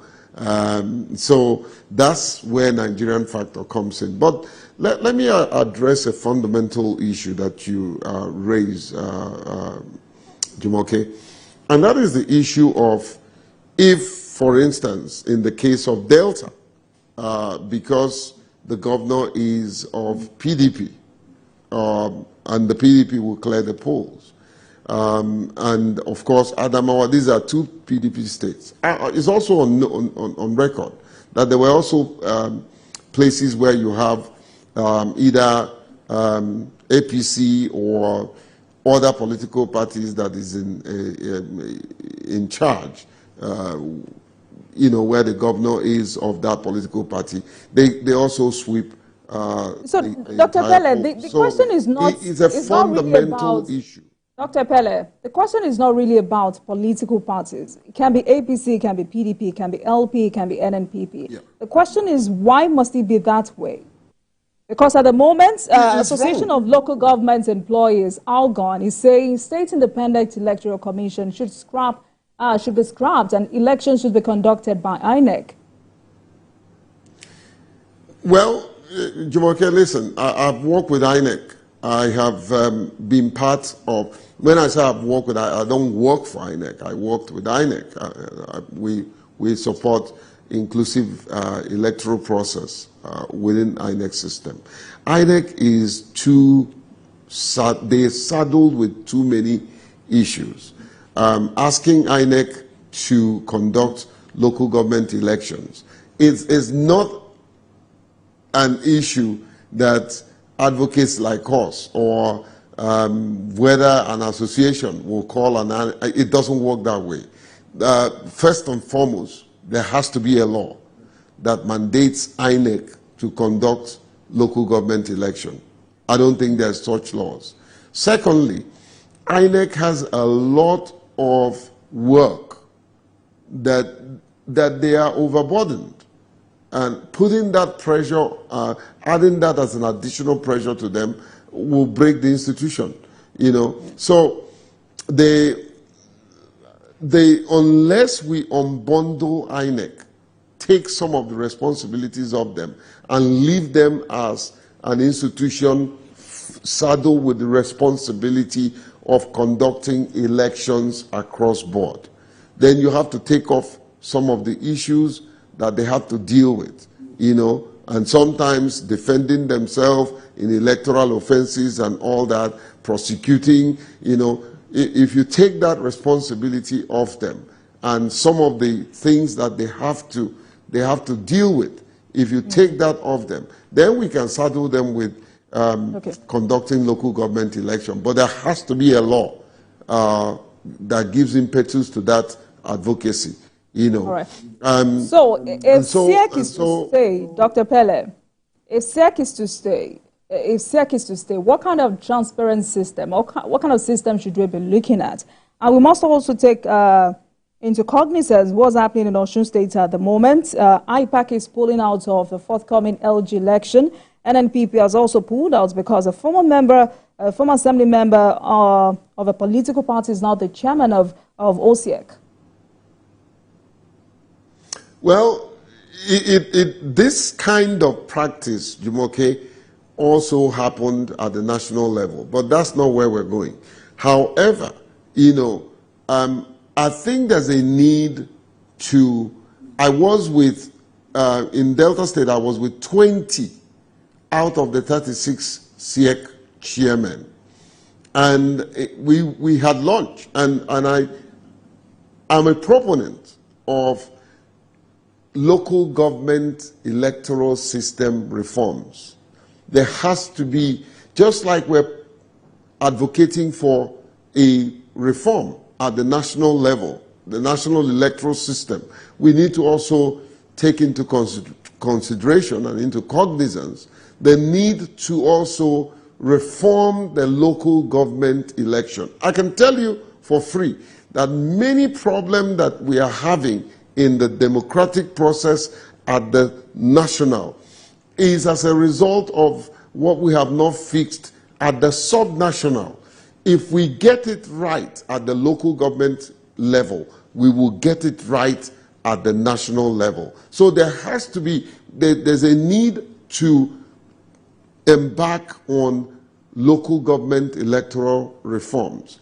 I'm in conversation with the chairman, the FOSICOM, and all that. We want to see how we can have one electoral guideline that is national, and then encourage the states to domesticate that national electoral guideline, you know, so that we don't have this kind of issues. Well, in every electoral system, there are issues. And I think Governor Adeleke, my good friend, should sit down with IPAC. Everything is about negotiation. If there are issues that needs to be resolved before their election, those issues can be resolved. I think I would, if I'm in his shoes, be willing to sit down and have a discussion with IPAC. It is not to his credit that the whole body of political parties will pull out of his local government election. And I know that Governor Adeleke, my good friend, is very proactive, very proactive. He should be able to sit down with IPAC and just negotiate what the problems are and solve it so that he will have free, credible, and inclusive elections. All right, but despite this verdict, how can both tiers of government continue to improve on that synergy for the growth of the states? Because, you know, at the moment, the federal government receives 52.68%, states receive 26.7%, LGs receive 20.60% of the country's monthly revenue allocated by the Revenue Mobilization Allocation and Fiscal Commission. The president already said he will renegotiate this sharing formula, and the federal government is also increasing VAT share for states. But you know, there are some local governments that cannot survive on the FAC allocation without help from the states, either through extra funding or infrastructure service support. I mean, take for instance, some local government areas in Lagos. The number of local governments in Aroti alone is enough headache. I mean, the local government staff, primary health care centers, LGEA schools, environment markets. So, despite this verdict, how can both tiers of government continue to improve on that synergy for the growth of the states? Well, the local government system needs to be autonomous, yes, but the local government is part of the state government system. And when there's a shortfall within the local government revenue, the state can come to their aid. I know I was with the secretary to the government of Delta State, and he did inform me, which I believe to be true, that the state had always been augmenting. They've been adding to the revenues of local government. And that's what a responsible state should do. That's what a responsible governor should do. And I know that there are many of them who are doing that, you know. And so if there's a shortfall, like you mentioned Lagos state government, you know, if there's a shortfall, the government of the state government should come to their aid and help them, as long as there is accountability. In my office, I run an organization. When a staff, I just came back with a team from Delta. When a staff is traveling, he's given funds, he's expected to retire that fund, including myself. The internal auditor in my organization would ensure that everybody retires that money. I think where there is accountability, resources are used judiciously. I think we need to measure on accountability, because sometimes people ask for resources that they don't need because they have ulterior motive. So transparency, accountability, holding them accountable to deliver on good governance, ensuring that wastages are taken care of so that people don't put money where it doesn't need to go into, you know, and then make sure that whatever project that anybody is doing, you can say of a truth that due process was followed in the award of that contract. Any responsible state government should come to the aid of a local government that is struggling. That's the responsible thing to do. But also, Dr. Pele, what capacity do they have to generate revenue? Well, that's part of the thing that I expect any sensible, responsible local government chairman. And I'm not saying there are irresponsible ones.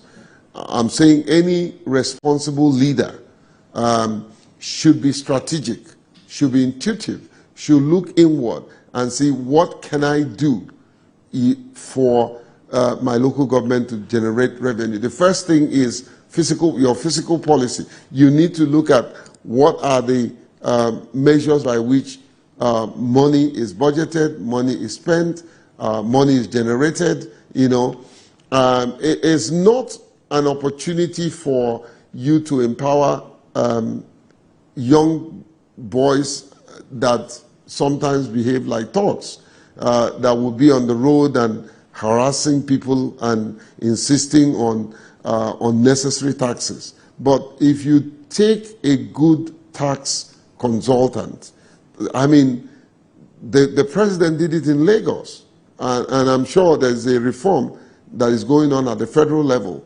You know, nothing stops any local government chairman sitting down with experts to say, how can we generate revenue in my local government? How can we ensure that we increase our internal revenue generation? You know, once you sit down with experts, they'll be able to tell you what to do. Look at the issue of taxes. Look at, and some of this local government, Jumoke, nothing stops them from taking up investment. Investment that they know is not risky and will become injurious to the finances of the local government. You know, Dr. Pele, some Nigerians have said reform their tax system. Talking about tax, so some Nigerians have said it should only be fair that a portion of local taxes and levied administered by state governments should be returned to local governments to support their development and effective delivery. What do you say to this? I agree. I mean, everyone has fares, and there's also revenue generation and sharing formula. You know, if, for instance, the local government in Almac, where in Abuja, you know, generates funds within its locality, you know, there's always that procedure where that local government can sit down, or in a state, in the case of a state, and whatever is generated collectively is shared between the state treasury and the local government treasury. You know, there could be a joint revenue generation process and strategy that would bring money that will go to both the state treasury and the local government treasury. So when we talk about accountability, absolutely. So talking about accountability, how do we ensure that local government chairmen do not become mini governors? Is the fact that they do not have immunity enough to bring them to book when they go out of line? And will the councillors also be independent of the chairman? Because really, we cannot continue to use the same system. Many Nigerians say are already compromised if we need a different result. Well, Jumoke, one, proper budgeting with budgeting templates and mechanism. You know, proper budgeting. When you get involved in budget processes and you overload your budget layout, and of course, at the end of the day, there is it's a way of promoting corruption. You know, so proper budgeting, proper accounting, and transparent way of expenditure. You know, having a proper and credible process of procurement. You know, going into your staff and salary structure to ensure that ghost workers are not paid. You know, there is this practice of many so-called local government staff that lives in the metropolis that they will only go home to go and take salary. And some of the local government chairmen also, they are fond of just get the money and share it within their political godfather and some of the core local government council, core local government staff and councillors. These are common practice. If they will stop all of that and focus on good governance and focus on development and bringing development to their people, that will be the best step to take in order for them to give, ensure that the people will benefit from their leadership. You know, the problem is when you have a bad leader who focuses on himself or herself only at the expense of the community, you will have, this is what you get, bad governance. All right. Lack of development, you know. So proper budgeting, good governance, good system of accountability, proper procurement procedure would always ensure that funds are not wasted and the people will benefit from good governance and development. Right. So when do Nigerians begin to hold these local government chairmen accountable? Yeah, I mean, I can tell you for free that my organization, we're looking at how we can support local government, many of these local government. And we've done a number of, for instance, governance and good governance system framework for a number of states, and many of them have embraced them. And if they follow that structure, some of the things that we're discussing here as negatives will not be there, you know. And so good leadership, good accountability, proper framework for ensuring that whatever they do, someone can sit back, monitor and evaluate and say that this has produced good dividends, is the way to go. Nigerians, CSOs, must come out, just like we follow the federal government money, just like we, I mean, SERAP is one institution that had taken the government to court over budget issues. This is the time for everyone to focus on the local government and hold those who are in the leadership of local government accountable where they are found wanting. All right, Dr. Pele, so what you're saying tonight is these local governments will flourish, will survive without hustle if they are sincere with the budget, proper budgeting and revenue generation. Is that it? Guaranteed, yes. They have every opportunity to prove themselves. Peradventure, Jimoke, this is a litmus test for some of them to grow in leadership. Many of them will go from being a local government chairman to the State of House of Assembly, and some of them might jump the State House of Assembly and come to the National Assembly, you know, and who knows, tomorrow they will probably become Senate presidents and vice president and president. You know, leadership is bottom top, is not top bottom.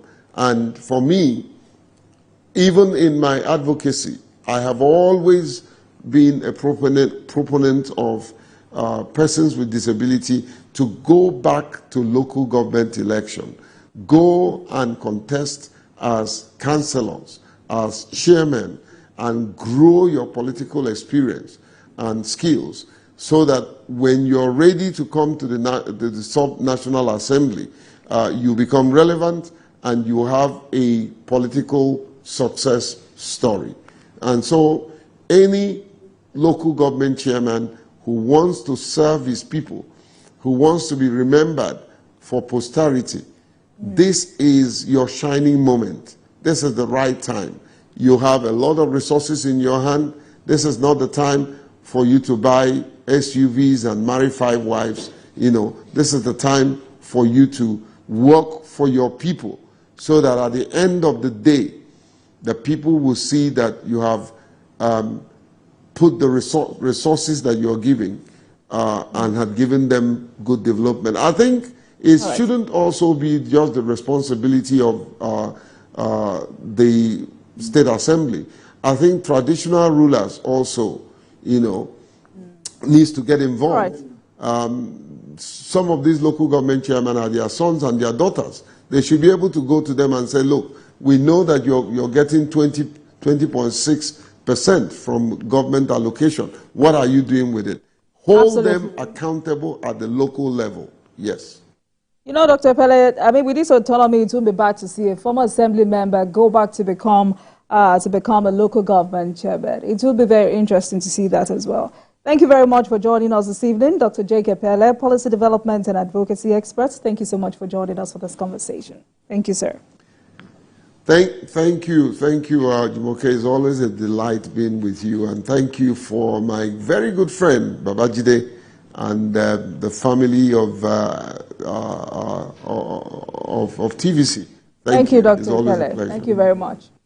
Thank you for watching, everyone. That marks the end of today's episode of Politics Tonight. But you can watch the repeat broadcast of this episode at midnight. Get in touch with us on our social media handles, Facebook, Instagram, and X at TVC News NG. You can use the hashtag Politics Tonight. We're also on YouTube at youtube.com/TVC News Nigeria. I am Olajumoke Olatunji. Good night, everyone.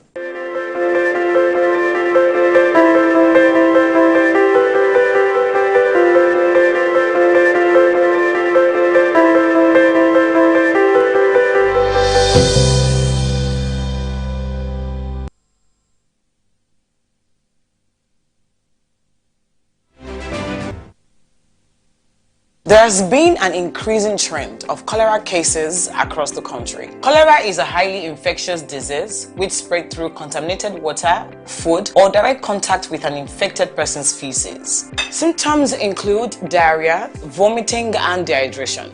Together, we can fight the spread of cholera by saying no to germs. Wash your hands regularly, disinfect your homes and drainages with hypo bleach.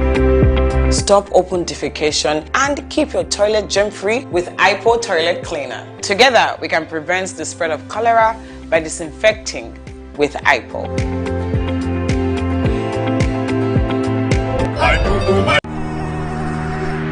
Mortein insecticide with its improved formulation kills 100% mosquitoes that spread malaria.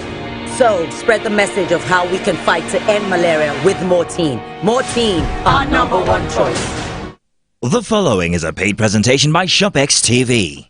You're watching ShopX TV, home to some of the most popular international brands in Africa, including Gotham Hammered Collection, Genie Bra, Bionic Floodlight, Spot X, Total Crunch Evolution, and more.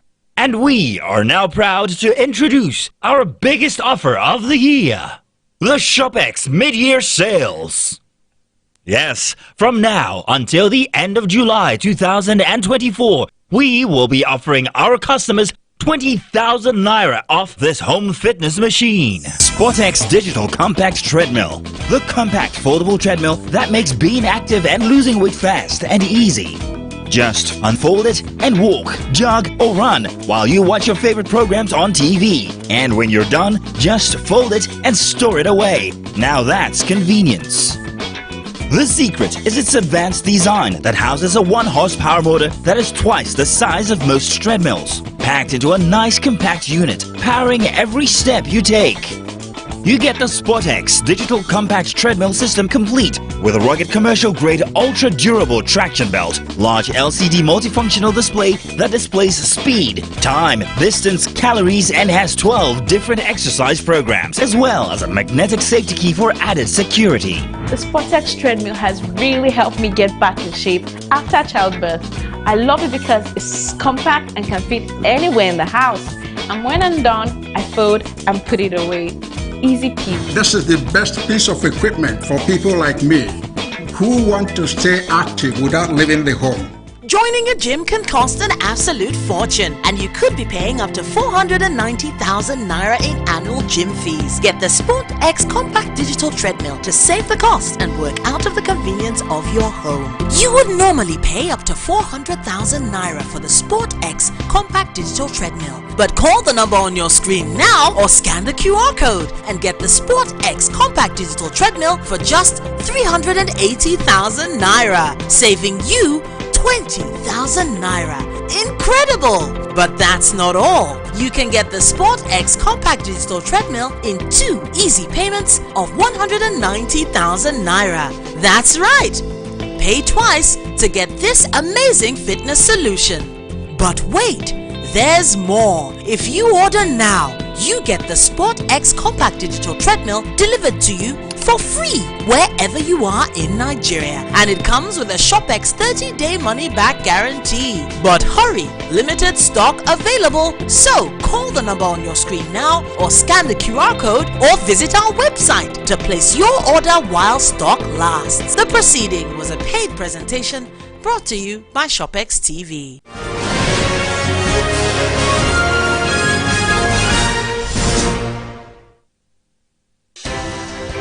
At TVC News, wherever the big news story is happening, we're geared up to break it. TVC News, First with breaking news.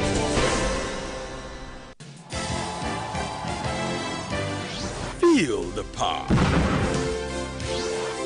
Welcome to Righteous Invasion of Truth with Dr. Abel Damina. Oh yes, another encounter is here again. And it is 30 Days of Glory 2024. Soteria Season 11. Power City International presents 30 Days of Glory and Homecoming 2024. Join Doctors Abel and Rachel Daminer in this edition of 30 Days of Glory 2024 as he brings to you sound Bible study through the month of July, exegetically examining the fundamentals of the Christian faith. Date 30th June to 28th July 2024 and Homecoming date 28th July to 4th August 2024. Time Mondays to Saturdays 6 p.m. to 8 p.m. and on Sunday 8 a.m. first service and 11 a.m. second service. Join us live on our Facebook page and our YouTube channel. Also live on Kingdom Life Network on Your My TV and Strong Decoders. Venue Power City International, number 98 Wangibo Road, Uyo, Akwa Ibom State, Nigeria. For more inquiries, please email Dr. Abel Daminer at yahoo.com. You can also call or WhatsApp +234 803 275 6104 or +234 806 800 9939. Host Drs. Abel and Rachel Daminer. Be there. Welcome to the most exciting event on television, Riot, Righteous Invasion of Truth, presented by the Power Broadcasting Network. Abel Damina is my name, and I'm excited to welcome you to an exciting adventure with the gospel of the Lord Jesus Christ. There is a mandate of God on my life to reintroduce Jesus to this generation, equipping the believer to know who you are in Christ, what you have in Christ, and what Christ can do through you. That's what drives me. That's what brought us on TVC television station, to bring you the riches of redemption, to equip you to know who you are in Christ, what you have in Christ, and what Christ can do through you. Help me invite a friend, a family member, somebody, ask them to tune to this TV station right now. I'm telling you, we're going to have an exciting time in the message of Jesus Christ. Now, I have a gift for you today, just for tuning in here to hear me teach the word of God, a free gift. It's a magazine called the Righteous Invasion of Truth magazine, loaded with treasures, with things that will build you up, equip you, and bring you to a place where you are enjoying all that is yours in Christ Jesus. All you need to do today, give me a call quickly. The numbers are on the screen. Send me a text, chat us on WhatsApp, just reach out to us, or shoot an email. We will make sure you get hard copies or soft copies of these magazines delivered to wherever you are around the world. Make sure you furnish us all your details. That's number one. Number two, I have a daily devotional called the Christocentric Meal. It's every day, both on video and on audio. I like to send a copy of that devotional to you every day. Every day. You heard me right. Every day for the whole year. And it's going to be free. We can send it to your phones, WhatsApp. We can send it to you on email.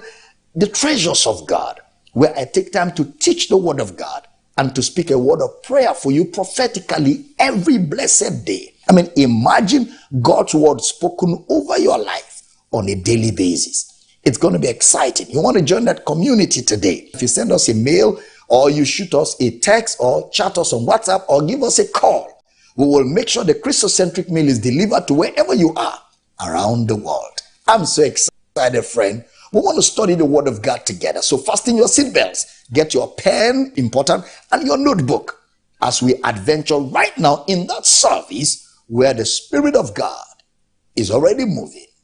Happy viewing. Understanding the Father and his family. Understanding the Father and his family. Matthew chapter 16 from verse 13 to 16. When Jesus came into the coast of Caesarea Philippi, he asked his disciples, saying, "Who do men say that I, the Son of Man, am?" Next verse. And they said, "Some say that thou art John the Baptist, some Elias, and others Jeremiah, or one of the prophets." He saith unto them, But who say ye that I am? And Simon Peter answered and said, Thou art the Christ, the Son of the living God. Next verse. And Jesus answered and said unto him, Blessed art thou, Simon Bar-Jonah, for flesh and blood hath not revealed it unto thee, but my Father which is in heaven. So we've established that it will take the revelation of Jesus to unveil the identity of the believer. That the believer is situated and found in Christ. If any man in Christ. So the believer is in Christ. Therefore, to know the believer, you must have a revelation of Christ. Thou art the Christ, the Son of the living God. Blessed art thou, Simon Bar-Jonah. That's what they call you.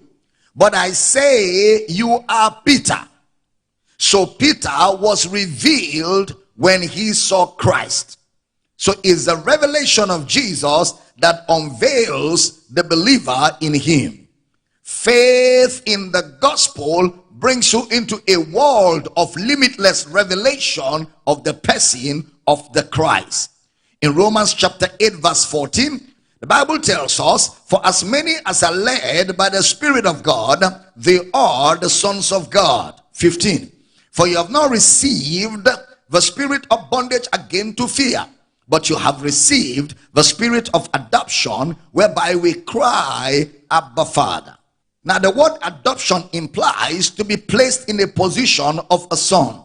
To be placed in a position of a son. The word sons was translated from the Greek word hoios. Hoios, H-U-O-I-S. H-U-O-I-S, which implies an heir. Someone with an inheritance. Hoios. He described the sonship as what we have received by the spirit of adoption. We have received sonship by the spirit of adoption. In Romans chapter 8 verse 29, the scripture tells us, For whom he did foreknow, he also did predestinate to be conformed to the image of his son, that he might be the firstborn among many brethren. Now the word conform there implies to be made like something. It is not a process. It's the word somopho in the Greek. It's not a process, rather it's a once and for all event. Jesus is the prototype of the sonship we have in the new covenant. Jesus is the prototype of the sonship that we have in the new covenant. Everyone who has believed the gospel is conformed to the image of his son. Look at Hebrews chapter 2 verse 10 and 11. For it became him for whom are all things, and by whom are all things, in bringing many sons unto glory, to make the captain of their salvation perfect through sufferings. For both he that sanctifieth and they who are sanctified are all of one. For which cause he is not ashamed to call them brethren. Jesus brought many sons to glory. You know, one does not become a son through a process. You become a son by birth. You are born into the kingdom. You are born into the kingdom of his dear son through faith in the finished work of Christ. Just as Jesus is the Son of God by resurrection, we are made sons in Christ. We don't try to be sons, but sons by conformity to the image of his son. We are bound by nature with Jesus. We are bound by nature with Jesus. The same nature in Jesus is the same nature in the believer. We are now in a new family. Oh yeah. We now have all the rights of a son. All the possessions of a son are now ours by adoption. All the possessions of a son are now ours by adoption. The moment you believe the gospel, you were adopted, not the natural adoption, that is the word euthysia. You were placed as a son of God. It's a placement. You were placed as a son of God. So now we have the spirit of adoption, whereby we cry, Abba, Father. Look at Romans chapter 8, verse 15 to 17. For you have not received the spirit of bondage again to fear, but you have received the spirit of adoption, whereby we cry, Abba, Father. The Spirit itself beareth witness with our spirit that we are the children of God. And if children, then heirs, heirs of God, and joint heirs with Christ. If so be that we suffer with him, that we may be also glorified together. The word Father implies source. It is from the Father one gets life. It is from the Father one gets life. Jesus calls God Father because he is the source of life. The Father is the source of life. Also, Father is used in Scripture referring to parentage. Parentage. To describe where people came from. To describe your origin. Jesus' use of Father in the four Gospels was in a passive term. He called God his Father as their Father in a promissory note. He always tell them to call God Father, but it was in a promissory note. But in the natural, Jesus' disciples had earthly fathers. But in the resurrection, he used Father in an active term. When Jesus rose from the dead, he used the term Father in an active term. Look at John 20:17. Jesus saith unto her, touch me not, for I am not yet ascended to my Father, but go to my brethren and say unto them, I ascend unto my Father and your Father, and to my God and your God. My Father, your Father, my God, your God. So by the spirit of adoption, God is our Father, and we are his children. All years, another encounter is here again, and let the countdown begin. Glory to the Lamb! Glory to the Lamb! It is 30 days of glory, 30 days of word, and 30 days of impartation and anointing. It is 30 days of glory 2024. Soteria Season 11. Glory! Power City International presents 30 Days of Glory and Homecoming 2024. Join Doctors Abel and Rachel Deminer in this edition of 30 Days of Glory 2024 as he brings to you sound Bible study through the month of July, exegetically examining the fundamentals of the Christian faith. Date 30th June to 28th July 2024 and Homecoming date 28th July to 4th August 2024. Time Mondays to Saturdays 6 p.m. to 8 p.m. and on Sunday 8 a.m. first service and 11 a.m. second service. Join us live on our Facebook page and our YouTube channel. Also live on Kingdom Life Network on Your My TV and Strong Decoders. Venue Power City International, number 98 Wangibo Road, Uyo, Akwa Ibom State, Nigeria. For more inquiries, please email Dr. Abel Daminer at yahoo.com. You can also call or WhatsApp +234 803 275 6104 or +234 806 800 9939. Host Doctors Abel and Rachel Daminer. Be there. We have therefore received the Spirit of the Son with the testimony that we are God's children. Glory to God. Look at Ephesians chapter 1 verse 5. Having predestinated us unto the adoption of children by Jesus Christ to himself, according to the good pleasure of his will. Look at 1 John chapter 3 from verse 1. Behold, what manner of love the Father has bestowed upon us, that we should be called the sons of God. Therefore, the world knoweth us not, because it knew him not. Verse 2.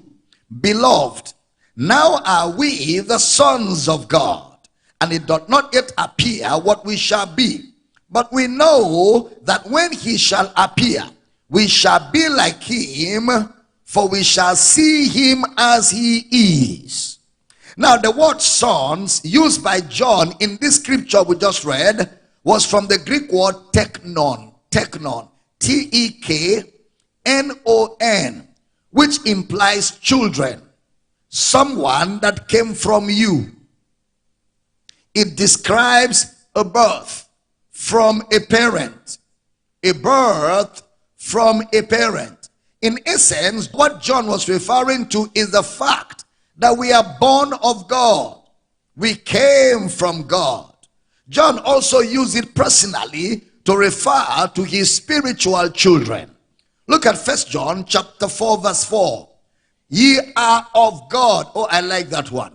Ye are of God. 4 very powerful words. Ye are of God, little children, and have overcome them, because greater is he that is in you than he that is in the world. Look at 3 John chapter 1 verse 4. I have no greater joy than to hear that my children walk in truth. Brother Paul also used the same words to speak to his own spiritual children. Galatians chapter 4 verse 19. My little children, of whom I travail in birth again, until Christ be formed in thee. Look at Ephesians chapter 5 verse 1. Be therefore followers of God as dear children. Ephesians chapter 6 verse number 1. Children, obey your parents in the Lord, for this is right. The believer therefore is a son by inheritance and a child by birth.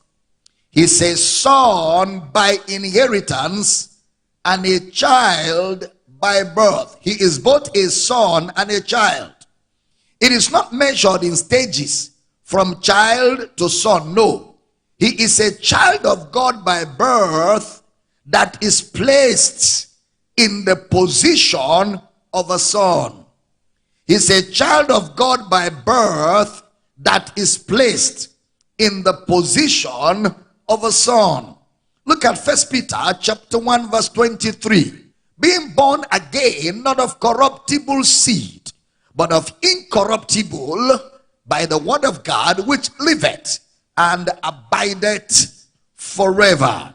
The word seed there implies genes, heredity, the genes and the chromosomes of God. We have the same genes, the Spirit of God.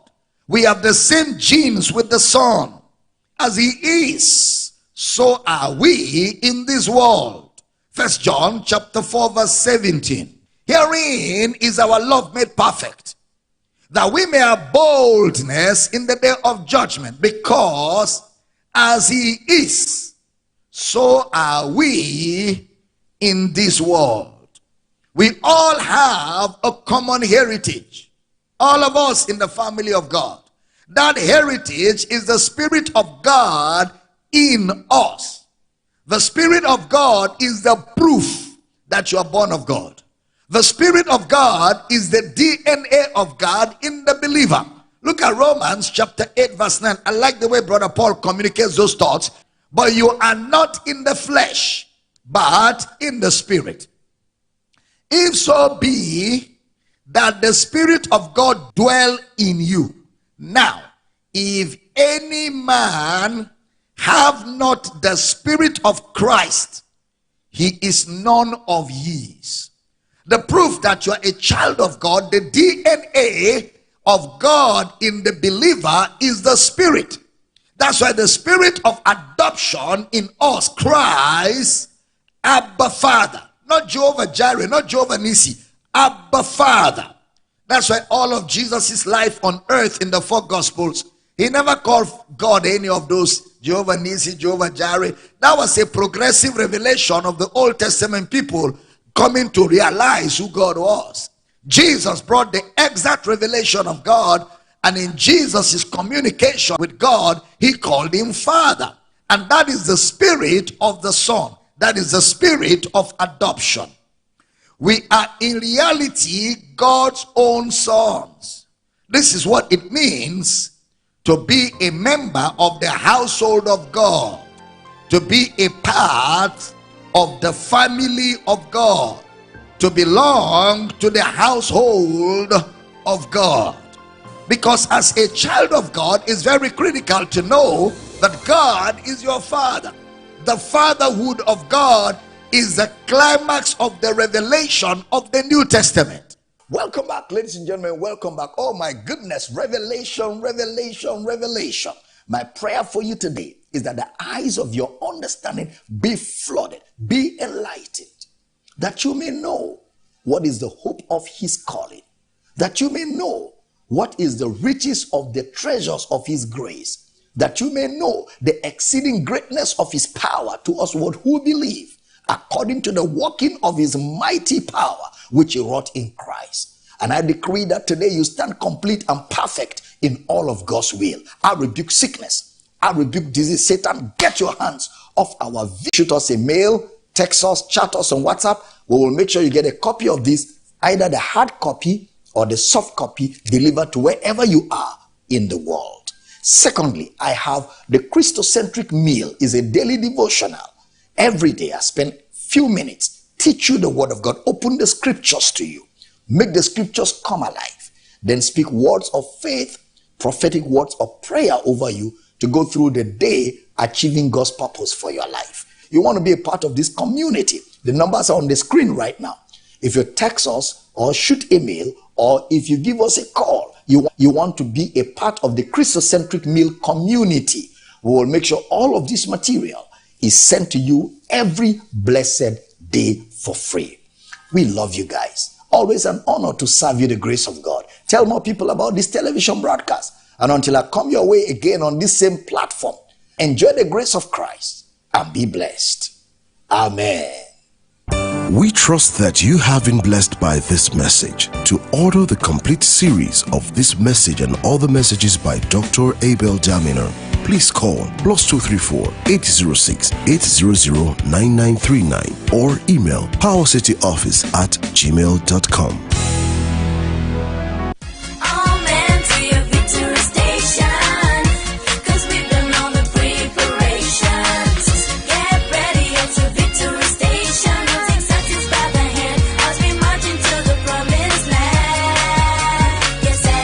Victory Station.